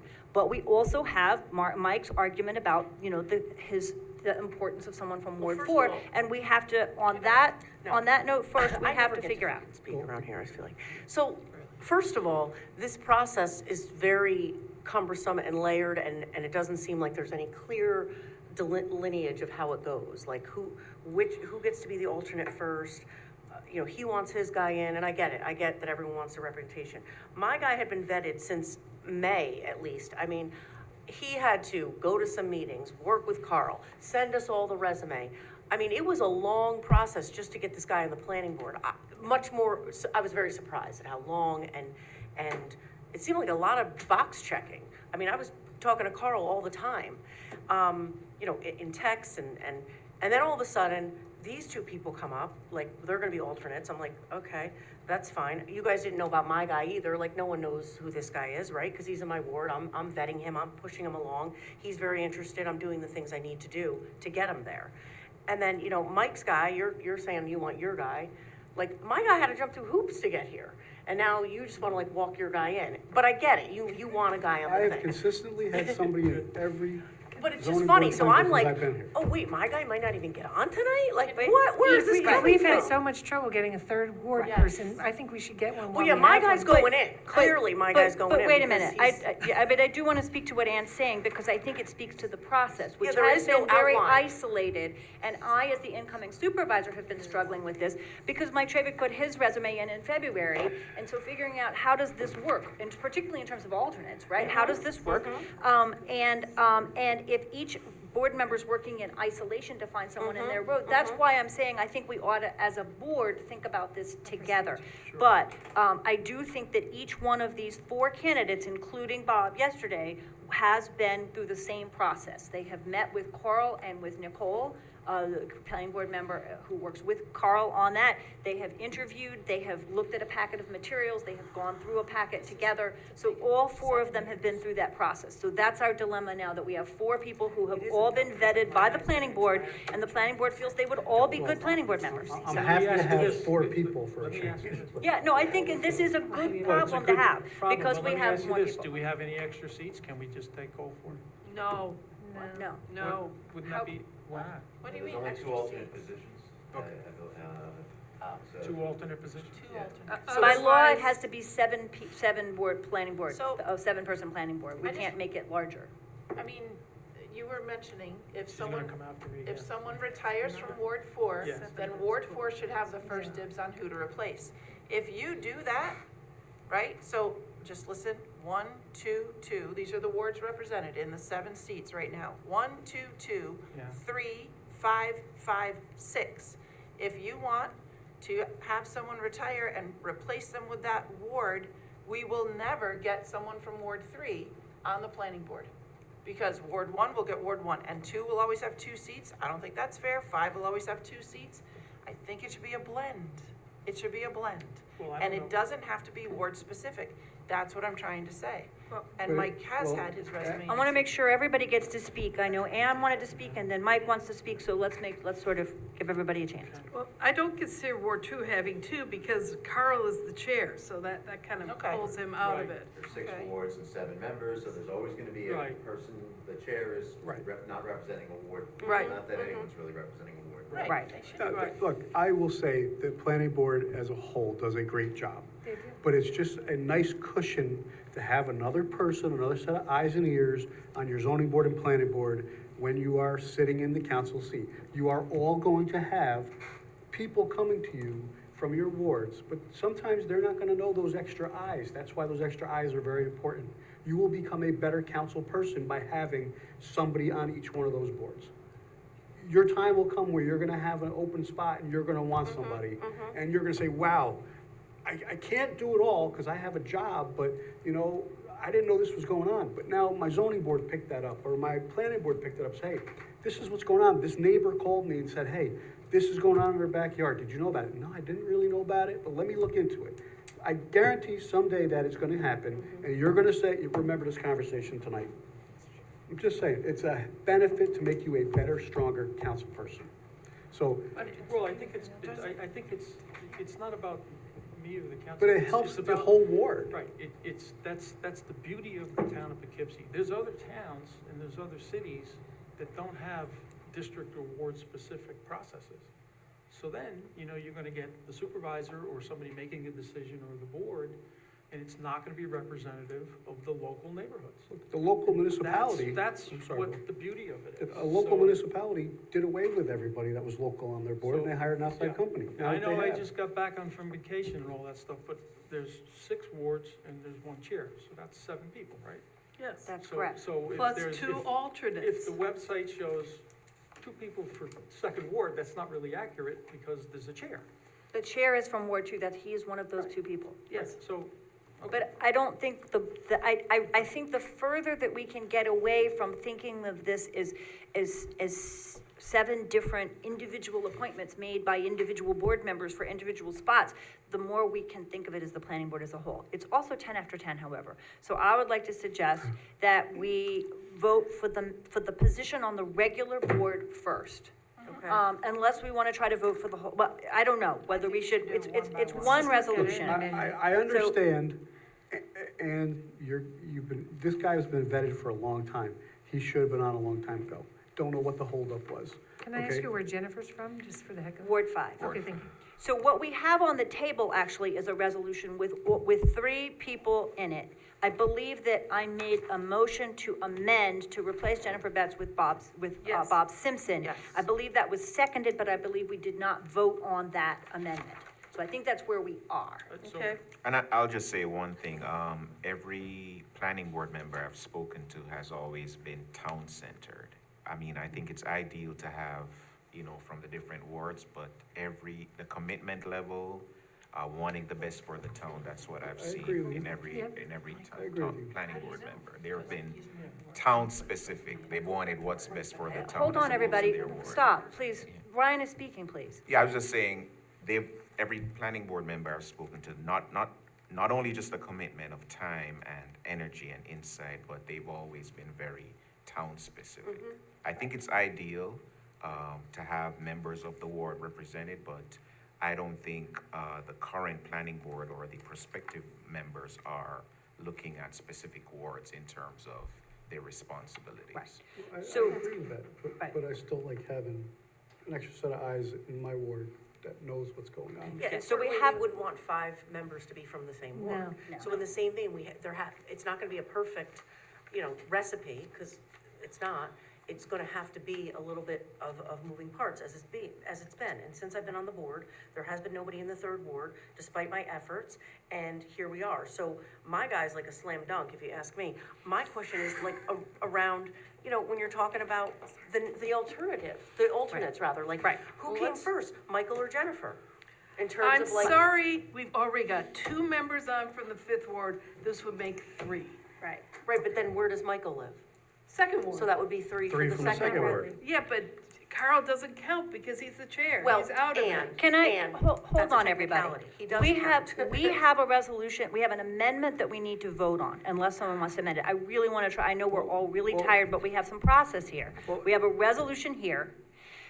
I put an amendment on the table that was seconded, which was to replace Jennifer Betts with Bob Simpson in the first clause. We need to vote on that amendment. We need to vote it up or we need to vote it down. So Okay. to clarify then, But- Bob and Michael Trabick would be the 2 alternates, Yes. correct? That is correct. Okay. And then, Sidam would be the regular, from Ward 3, would Yes. be The the actual full seat. regular member. The actual But this would enable Ward 4 to be represented with an alternate. Okay? Yes. Is there any further discussion on that amendment? No. Okay, then I think we should vote on it. All those in favor of that amendment, please say aye. Aye. Aye. Anybody opposed to that amendment? Nay. Nay. 2 nays? Okay, 2 nays, okay. Then then the vote was 5-2 to adopt the amendment. Okay, now do we want to vote on the resolution, or do people want further discussion of the resolution, or further amendments of any kind? No, I Nope. just think there needs to be a clear process on like, even, who comes first, so back to my point, I've been doing all this work behind the scenes, I mean, and vetting him and trying to help him along, it's my first time getting somebody else. Mike could have been doing this the whole time with somebody else, or Barb could have been doing it with somebody else, and I just don't know about it, so like, and, as far as a board member goes, our job is to kind of stay away from the planning board, let them do what they Yeah. do. We do what we do, they do what they do, and so, I just don't know what would be, if one of you guys were vetting someone, how would I have known? Or, Right. and then again, to the alternates, who comes, like, is there like? Right.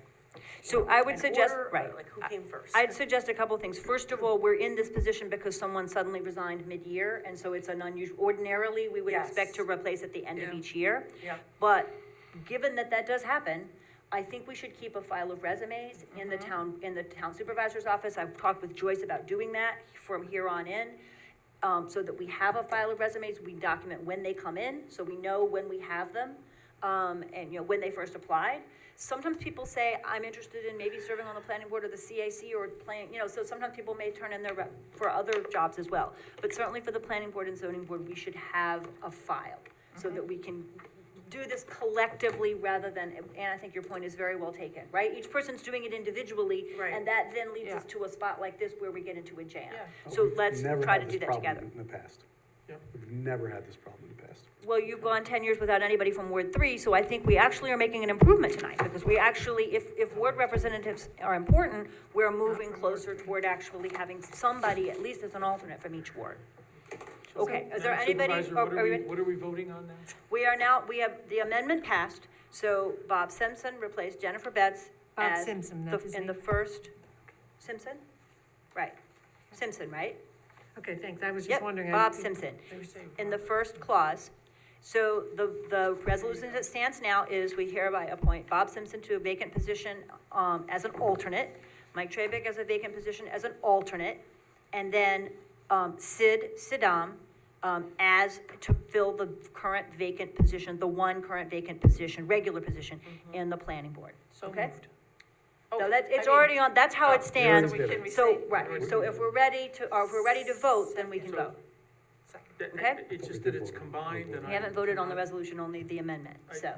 My just quick point, it's combined, and I don't agree with some of the combinations, so I can't vote for it. Okay, Okay. that's All fine. right? I don't hear a Otherwise, resolution to change it, so I don't hear a move to change it, so. This resolution. So, resolution's been seconded. Okay, all right. All those in favor? Aye. Any opposed? Opposed? Okay, so the resolution passes 6-1. I hope that's helpful. I know, Mike, that doesn't meet all your needs, but it gets somebody from each ward on the board in some way. It moves us toward having all 6 wards represented, and we agreed on a process going forward, which we can manage So better. the amendment to So, replace Jennifer Batts motion was made by, that motion was Was made you. by me, and I don't know who seconded it. I think I seconded it. okay, thank you. So. Okay, thank you. All right, thank you, everybody. Resolution number 12, who was the person who? Can I say one more thing real quick? Sorry, I'm so sorry. I just need some of the resumes so that I can get their oaths all together. Like, I only have, Bob's, so I just need Michael and I need. I have it right the here. third ward I'm person. gonna email, can I email that to you? Sure, thanks. Okay.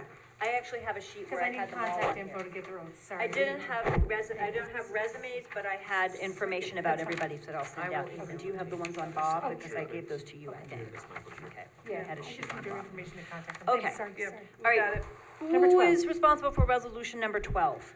Where That was- would be Mike. Oh, Mike? it's me.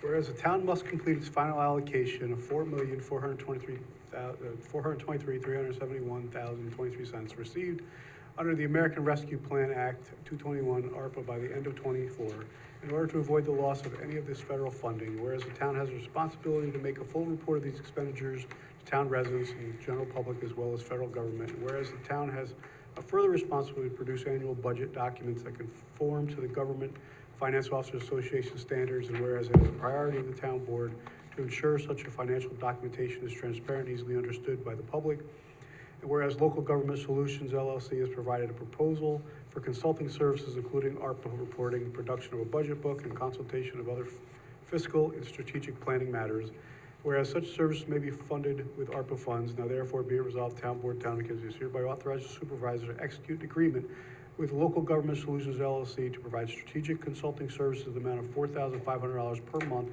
through December 31st, 2024, substantially form annexed and on terms acceptable to the supervisor and the attorney of the town.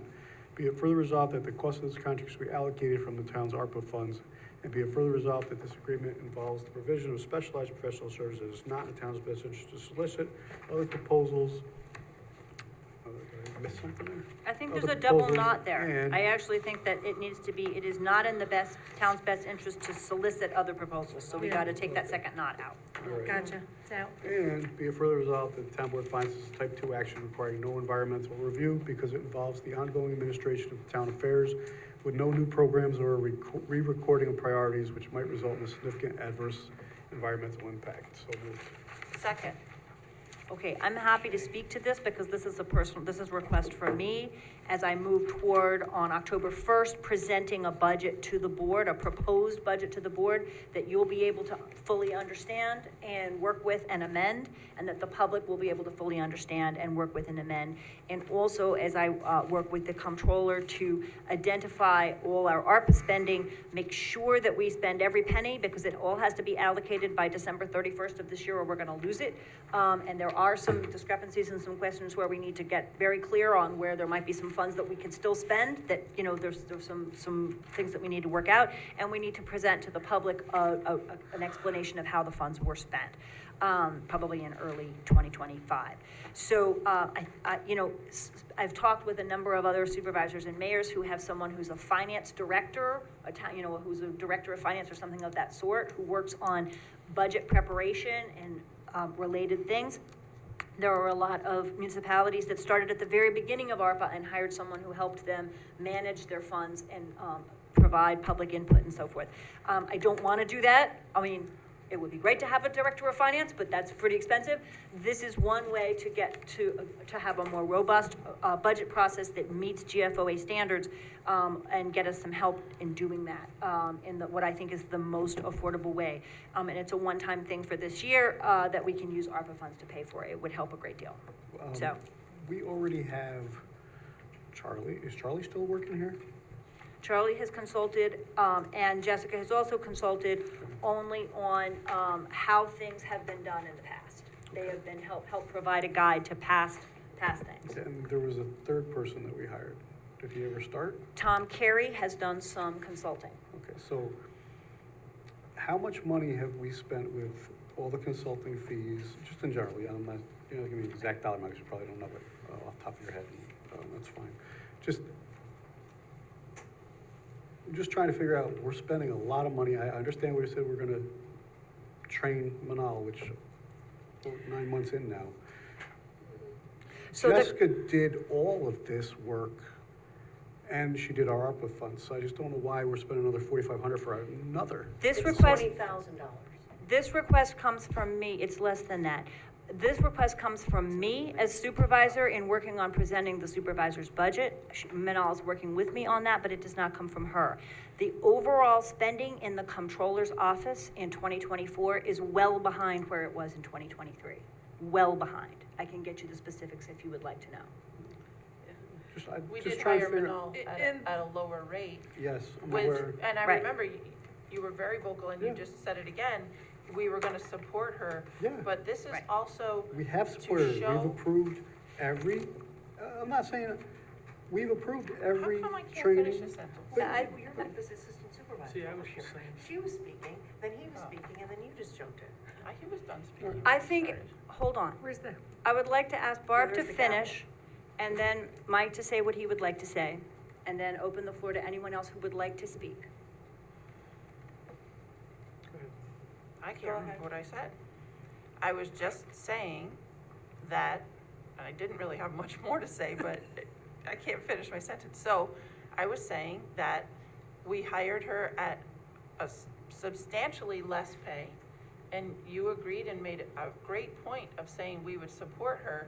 The Munis system is incredibly overbearing, I think. It's very difficult to slog through, but also it's hard to present. I was here when the last budget was presented, and it was hard to understand it. It's hard to understand a 200-page document on a budget. So this would get it up to Government Finance Officers Association standards. It would be legible, it would be clear, it would give the town a bit more history of how the town is organized.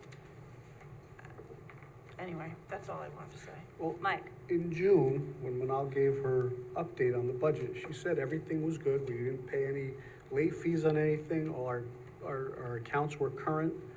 So how did we get behind? Because if we were caught up in June, we're in August. The budget's due in a couple months. How are we still behind? And why are we not using one of the key people that already did this, that's getting paid less money than another consultant? Too many people in the pot worries me. This is not about the comptroller, and it's not about quarterly financial reporting. It's about the budget. I don't want to criticize what past boards have done. I want us all to work together. But last year's budget, if you go and look at it, is impossible for the public to understand clearly. And in fact, former controllers of places like Carmel can't understand it. It has 66 pages of budget lines that are all zeros. It has, in some departments, a listing of a few personnel. In some departments, it lists all the personnel. In some departments, it lists there's no position listing. So it's not readable. I would suggest that the town government as a whole, and this is the supervisor's responsibility to present a legible budget at the end of September so that you can amend it, understand it, decide how you want to fix it, how you want to change it to turn it into the final budget, and that the public needs to understand it as well, and that the budgets that the town has presented for a long time, this is not just last year, but for a long time, have not really, I think that there's 24 GFOA criteria in the 6 categories of how you should present the information, and it doesn't have any of them It fulfills 0 of the 24. So there's work that needs to be done here, and I, myself, am asking for help to make sure that this budget document is presented clearly. We had the opportunity to do that with ARPA funds, and for that person also to help us wrap up ARPA and make sure that we've used every penny in the best way, and we are reporting publicly on that as well. So this has nothing to do with the comptroller. It has nothing to do with quarterly reports on finances. It has nothing to do with us being behind on anything. It has to do with the form the budget takes. And I have been struggling for several months to try to figure out how to present the budget in a form that is legible and clear so that it can be and transparent to the public. And this, I am asking for this support from ARPA funds in order to make that happen this year. So I hope that's clarifying here. So Manal is caught up then, this is not because this typically is a comptroller's job to do this.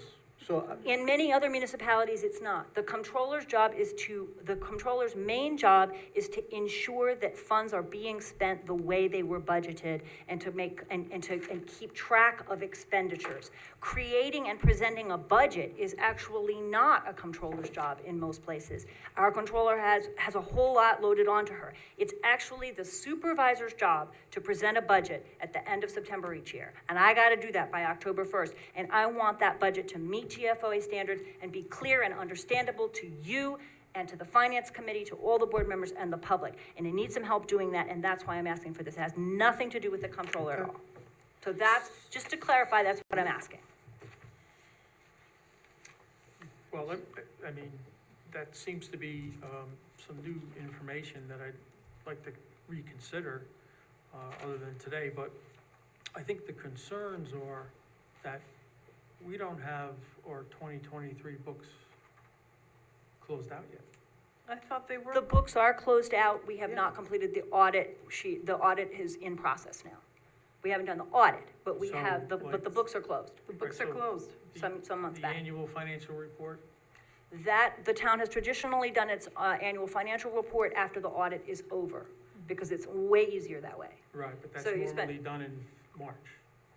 Actually, last year, the audit was done in the summer, and I think the annual financial report was, I think the AFR was submitted in September or October. I'll go and check. Yeah, so this is something we've never done here, right?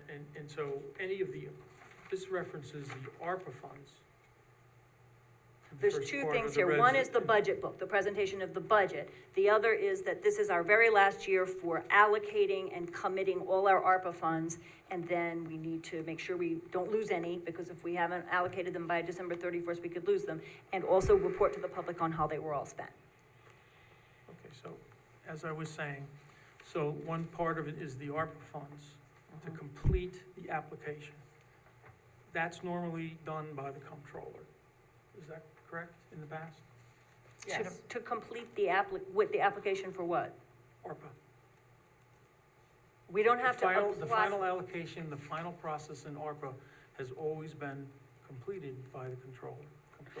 ARPA is a one-time process. Has it been completed by the controller in the past that we did last year? And So many year before. many municipalities, when they received the federal ARPA funds, developed a public process for public input and decision-making as to how those funds would be spent. The town of Poughkeepsie board at that time took a vote to accept the funds and referred them to the supervisor and the comptroller as to how those funds would be spent. Last December 14th, I believe, the prior board voted retroactively to approve the expenditures that had been made and committed thus far. There have been some changes. Projects cost more or less than you expected. Things have shifted. So we have to do the final tweaking to make sure that we are spending those funds right. But it's a one-time deal. So what this is then updating from last December on how we complete the spending of those funds and the reporting of those funds. so you're understanding the basis of our questions, right, as far as the concern? So like, one of them is we wrote a letter in April 23rd, saying, hey, we're not getting monthly reporting, we're not getting these things, and you answered part of it, but didn't answer the full amount of it, and we're still not getting that information. So we have no visibility to the AFR, the closeout of the books, when the audit's happening. So this appears that it's a combination of things. It appears that there's an ARPA, there's help with presenting the budget, and maybe clean up some other stuff too. This is about the ARPA and the budget book. When you wrote in March, I responded that we would begin quarterly financial presentations in July to wrap up the first half of the year, which we did, and that the next quarterly presentation would be in September, which Manal is preparing. So that is separate and it's in process. Oh, we have a We different authorized the auditors and the audit is beginning now. I believe that delay was due to the auditor's schedule, right? It was, actually. We had great difficulty getting the auditor to come here because they were, you know, Manal's been trying for a while. But she has begun sending them documents and we expect the audit to be complete by the middle of September. The town has always done its AFR after the audit is complete, so that we'll turn right around and do that afterwards. So I hope that helps. I reached out to a couple comptrollers in the towns, surrounding towns, and I just asked them, you know, is the comptroller responsible for the ARPA reporting and the production of a budget book? And the answer was yes, in every single time. So. Which towns? East Fishkill, and LaGrange. Okay. So I feel like this does fall under the hat of the comptroller, and I feel like we're chasing our tail with the comptroller's position, because we've hired, you know, now 4 consultants, and we're still not where we need to be, and that's my concern. Well, I disagree because we're trying to change the format of the budget into something that's more readable and more So wouldn't a accessible to the comptroller do public. that? Wouldn't a comptroller do that? I think it'd be good to get an expert in here who would give us a format. Like a 'cause we- comptroller? We use Munis, and it is a bad system. Didn't we have somebody come in and said something about $10,000 to give us a book? I Wasn't don't that? think we spent that. There was No, no we book. didn't. I thought somebody came in and said they could give us a presentation that was a lot more glossy. I can, Don't remember what exactly who it was, but Not I thought about somebody glo- gave us a presentation at one time. no, Tom Carey assisted Manal with the presentation, the quarterly presentation that was done in July, that will be done again in September. That is not something that has been regularly done in the board, by the board in the past. This is part of the challenge, is that in the past, the board has not received regular financial updates, and the budget, as I have said, is not in a form that I think is publicly legible, and so we're doing some new things that have not been done in the past. And Manal will provide the numbers, but the format and how it is configured can be done by somebody else. I've looked at a lot of town budgets in my 20 years here, before my own budget thing, so I could see how much people make and this and that and this and that. Ours is really, it is very hard to read. I'm not gonna lie. There's other ones that I like to be transparent about what I get for a registrar's salary and what I get for this and what I get for that. And it doesn't feel transparent to me, so I'm open to something new, me personally. I'm happy that we can use some ARPA funds for this. I think we added a 7th ward. I mean, Well, okay. honestly, when you look at it, do you It's find it to be easy to very read? difficult. So I think that if other people want to speak for or against the resolution, I think we should try to move to a vote. But I open the floor for people to speak, say anything else you want to say for or against what's specifically requested here by the supervisor. Right, I just would add to Ann's comments that we seem to have a lot of consulting going on here. And I'd like a report on how our consultants are doing first, and what they're doing before we agree to spend $4,500 a month on more consultants. No, it's one time, it's not a month. Oh, it is per month. No, Never Yeah, it's mind. per month till the end of the Never year. mind. The contract Never mind. ends at the end of December. I'd be happy to speak more in executive session about one of the prior consultants that we have worked with, but I think it's an issue for executive session. We have to vote on this. Ready? So, All those in favor? Aye. Those opposed? Nay. Nay. Okay, the resolution passes 4-3. Thanks very much.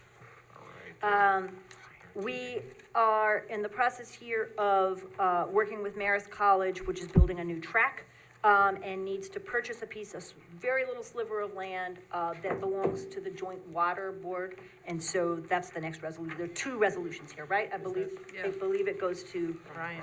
Ryan, yep. All right, so I have Resolution 13A, whereas Maris has applied to the Town Planning Board for site plan approval for a new running track and turf field project to be located on the Marist North Field. The project will be served in part by an existing parking lot at the south end of the proposed track. During the planning process, it was discovered that a portion of the parking lot extends onto two parcels to the south, which are jointly owned by the town and city of Poughkeepsie and occupied by their water treatment facility. The town, the city, and Marist have all agreed to formally convey the portion of the parking lot encroaching on the water facility parcels to legitimize the encroachment along with a buffer strip. The planning board has expanded its site plan approval process for the project to additionally consider the transfer of the portion of the water facility parcels containing the parking lot and strip of land buffering the parking lot from the water treatment plant. Whereas on August 15, 2024, the planning board modified its secret negative declaration to incorporate the proposed conveyance and approve the site plan for the expanded project. And the proposed conveyance may be eligible for exemption from formal review of the necessary lot line revision as a municipal project pursuant to the principles established by the Court of Appeals in the matter of City of Rochester versus County of Monroe. Such exemption would allow the planning board to expedite its review and determination whether to approve Marist site plan application for the expanded project, which in turn would allow Marist to proceed sooner with development of the expanded project. The town board would retain authority over the determination to sell a portion of the water facility parcel subject to its permissive referendum and in conjunction with the City of Poughkeepsie Common Council. Now therefore be it resolved that the town board hereby adopts the attached analysis and application of the County of Monroe criteria to the proposed lot line revision of the water facility parcel for transfer to Marist to legitimize the parking lot, which is intended to serve the project, and hereby exempt such lot line revisions from the requirements of Chapter 135 of the Town Code requiring approval of such lot line revisions by the planning board. So moved. Second. Can I just explain in maybe a little simpler terms what this means? That'd be super They're giving us helpful. $1 million for the parking lot? That would be helpful, yeah. This Would be nice. resolution is just saying that there's no need for subdivision review for this lot line change, based on the fact that the property is owned by municipalities and this balancing test. So it's just avoiding subdivision review, which would be an extra step. The planning board is still fully reviewing the project. Well, I give Councilman Sharpen hay for reading it. So thank you. Yeah. Right. Okay, any discussion? Does it, from the picture, from the drawing, it looks like, isn't this already exist? Isn't this already on it and it was just an oversight that they built over the line? So Exactly. we're fixing a mistake. Yep, And we're getting some money for it, so. yep, and we're Well, splitting that with the city of Poughkeepsie because it's a jointly Oh, I owned. thought it would just all go to the water board. No, it goes half to us and half to the Oh, city okay, because good. we're the owners of the underlying piece of land. I'd like to Yep. amend that so it goes to the taxpayers of the fire district. Oh, that's gonna Come on, complicate it's money things. we're getting Yeah, back. I know. Oh. All right, so are we good to vote? All those in favor? Aye. Any opposed? All right, 7-0. All right, now part B. Yes, Ann. and I've got the amended one. Okay, whereas Marist College has applied to the planning board for the site approval of a new running track and turf field project to be located on the Marist Northfield, and whereas the project will be served in part by an existing parking lot on the south end of the proposed track, and whereas during the planning process, it discovered the portion of the parking lot extended onto two parcels to the south that are jointly owned by the city and town of Poughkeepsie and occupied by their water treatment facility pursuant to August 3rd, 1995 intermunicipal agreement between the town and the city, among other applicable agreements. Whereas the city and the town and Marist have negotiated a formal conveyance of the portion of the parking lot encroaching on the water facility parcels to legitimize the encroachment along with the buffered strip, and whereas the negotiated agreement includes the following key items. Do I need to read all these? No. No. Good, we're gonna skip. Go right to the money. Give the price. Yeah, where's the price? Number three. Oh, okay. And the price of the conveyance to Marist is $64,342.45 due at closing. Okay, proceeds for the sale shall be apportioned between the town and city on an equal basis pursuant to paragraph 4.1.1 of the MIA. And be further resolved, the supervisor is hereby authorized to enter the contract with the city and mayors to convey the town's interest in the conveyance to mayors and the close of such sales. So moved. Second. All right, any discussion? All those in favor? Aye. Any opposed? All right, the resolution carries 7-0. I just want to take 2 seconds to thank everyone who worked on this, because you have no idea how complicated this was. Including the engineers, the legal team. Honestly, The you know, 64,000 is enough. the amount of money we're making off of this is far less than the amount we spent on staff time to get this darn thing done. But thank you to everyone, because it was an enormous, It was always mentioned as a Monroe, and now we know what and it Mary means. McElhenney in the legal department gets a huge thank you for having helped coordinate this. So thank you. Okay, last big resolution, I think, which is resolution 14, be it resolved that the town does authorize the town clerk to advertise for proposals for telecommunications services pursuant to an RFP, which will be available by August 23rd. 2024 in the office of the town clerk and online, and be it further resolved that the town board reserves the right to accept or reject all proposals in whole or in part for this professional service, and be it further resolved that the procurement of the aforesaid services is a type 2 action requiring no secret review. So moved. Second. Okay, our town telephone service has given us fits for months. They are now starting to wildly overcharge us, and they've also told us that they don't want us as a customer anymore sometime in the near future. So for those 3 reasons, we really need to put out an RFP for some new telecommunications Is services. this the one we just got with ARPA, or was that telephone? No, that was replacing the telephones Okay, just themselves. checking. This is just the service, service. right? So I'm hoping we'll do this. All in favor? Aye. Any opposed? Thank you. 7-0. Resolution passed. Okay. 15, whereas Town Clerk, Town of Poughkeepsie has herefore received a request from Holy Trinity Church to hold Holy Trinity Parish Festival, September 26th through September 29th, and they have requested all fees to be waived for this event. Town Clerk may only waive fees for certain organizations pertains to fees for actual event application. Town Board has been asked to waive fees in regarding to building department fees, so therefore, be it resolved, Town Board of Town of Poughkeepsie does hereby waive fees relating to Holy Trinity Parish Festival on September 26th, 27th, 28th, and 29th, 2024. Be it further resolved, Town Board of Town of Poughkeepsie does hereby approve the application and request as submitted. So moved. Second. All right. Any discussion? Certainly a 501c3. Holy Trinity think they were. Festival. Well, again, we're gonna try to revisit, who gets counts for what, but in this, for the moment, we have waived fees for some nonprofits and churches, so. All those in favor? Aye. Any opposed? Thank you. The resolution carries 7-0. Thank you. All right. Resolution 16A, be it resolved that the Town Board of Town of Poughkeepsie does hereby approve the application submitted by Mark Masergian to hold a block party at 12 Valley View Road in Town of Poughkeepsie, October 6th, from 2 p.m. to 8 p.m. Yes, I know there's too many zeros. It's okay. Exactly 2 p.m. And does hereby authorize the Town of Poughkeepsie Police Station Traffic Division to close said street, but allow access for emergency vehicles from 2 to 8.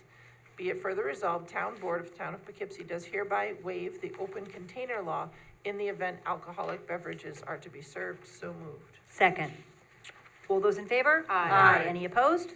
Resolution carries 7-0. Okay. All Ann. right, this is approve an application by Stephen Farrell to hold a block party at 39-45 Round Hill Road on September 1st, 2024, from 11 to 10, with a rain date of September 2nd. Open container law, we waive the open container law. So moved. Second. All right, all those in favor? Aye. Any opposed? All right, resolution carries 7-0. Okay, and resolution 17A is Chuck E. Cheese is requesting 30-day review from a liquor license application. So moved. Second. All those in favor? Aye. Any opposed? 7-0. I'll refrain from making comments about how much I wish that Chuck E. Cheese had a liquor license when my son was there at birthday parties when he was 6. Anyway, all right, next one. Resolution 17B, be it resolved that the Town Board of the Town of Poughkeepsie does hereby acknowledge receipt of a request from Momo Garden, 51 Burnett Boulevard, Suite 8, Poughkeepsie, New York, for a waiver of the 30-day review period for a liquor license application. Be it resolved that the town board of the town of Poughkeepsie does hereby approve the town clerk's forwarding of a waiver and consent pursuant to the attached request. So moved. Second.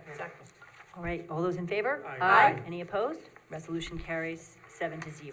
Okay, great. Number 18, Town clerk? Number 18, I have nothing for this meeting. I have a bunch on my desk that are scattered about that are happening in September and October that are missing some items, so look forward to September 4th. Thank you very much. Great. All right, I would like to suggest, given the hour, that we leave committee reports and liaison reports and such till September 4th. I think we have an additional 20. Well, we have 19 too. We have some 19. special Oh, concerns. that's right. Do we want to discuss the draft disposal of abandoned impounded vehicles? We just received it tonight, so we all might want to go and read and take a look at it and come back for discussion at a future meeting. Does that make sense? Yeah, I'd like to read. Can I explain real quickly just what it is? Yes, that Very would be quickly? wonderful. So that sets us up for a further discussion Sure. down the line. So the town code already has, this was prepared before I got here, and so it took me a little while to figure out what the concept was, so I'll just try to give an overview. The town already has a chapter 192 for abandoned vehicles, and it talks about abandoned vehicles and other machinery and how the town can dispose of such items. But what this is trying to do is to also incorporate sections of the vehicle and traffic law that give the town authority to dispose of abandoned, impounded, and seized vehicles, which are different categories under the vehicle and traffic law, depending on how the town came into possession of them. And so most of this is already in our town code in chapter 192, but there are some sections that are added in order to integrate the requirements of those sections of the vehicle and traffic law so that we can empty that impound lot. Anything you wanted to add, Chief? And is it okay if I scan this paperwork, even though you didn't discuss it? Can I put this in the packet for the public Yes, to review? I think so, and I think we'll schedule on the next meeting or Yeah. whenever to have a further discussion. Perfect. And the changes are in bold, is that right? The Or it's red changes line? they're in red line. Some of the red line just picks up where the font was changed, so you'll see some things that are crossed out and written back in. That's just a function of the way the red line program works. But it's mainly, section 192-13, that has some of the new material in it, and 192-17. So we'll ask you'll everybody to see the- review this the and main we'll two sections. schedule a Yeah. discussion on it for the next meeting. That's great. Okay. We need to do a couple more things. Number Resolution 20. Right, we have resolution 20. Okay, be resolved, the town board of the town of Poughkeepsie does hereby grant special consent to the following items to wit, authorize supervisor to sign contract with CPL EFC requirement for 3 Partners Pump Station, and be further resolved upon objection of any member of the town board, this item may be removed from the list and voted on separately, so moved. Second. All right, so we're voting on whether people are willing to consider this resolution about the CPL contract, okay? All those in favor? Aye. Any opposed? The resolution carries 7-0.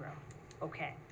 Then the resolution SC is, whereas the town of Poughkeepsie has identified the need to evaluate upgrades and flood protection for the 3 Partners Pump Station and received a grant from the New York State EFC for an engineering report, and that grant will provide $50,000 toward the project, with $10,000 to be contributed by the town. And whereas the town issued a request for qualifications for this work in 2023 and generated a list of qualified contractors that could be used for up to 3 years, and CPL was identified as the most highly qualified candidate. And whereas the town has received a proposal from CPL to produce an engineering report for this pump station that will meet the EFC requirements, now therefore be it resolved that the supervisor or her designee is authorized to execute a contract with CPL in an amount not to exceed $60,000 in the same or substantially the same form as attached. And be it further resolved that no seeker review is required. So moved. Second. All right, any discussion? All those in favor? Aye. Any opposed? All right, the resolution carries 7-0. Okay, the next thing we need to do, if there's anyone left, is to move to suspend the rules and to see if anybody wants to speak on items that were not on tonight's agenda.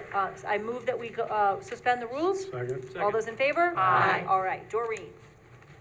Okay, as it is almost 11 PM, I don't think too many board members are really going to be paying attention, but I will be sending out some emails, just quickly about, I'm concerned about any potential toxic gases that could be, emitted in case of, a fire at one of these, battery stations. I also want to talk about the, Airbnbs. And also that, I do understand how the tax certs work, and I do realize that it's not $100 million assessment and $100 million equal, a loss in revenue. So, but I will be sending out some, emails on that, so. Okay. If that's you, it. if you send them to the, I'll make sure that they get to all the town board members. Or I'll just send them to the entire board. That'd be great. Thank you, Dory. That'd be great. All We'll right. look, we'll look for those. Thank you. She probably had time Okay. to type them. Is there anyone else who wanted to speak on items that are not on the agenda tonight? All right, then I move to return to regular session. Second. All right. All those in favor? Aye. Okay. Now, I need to move that we go into executive session.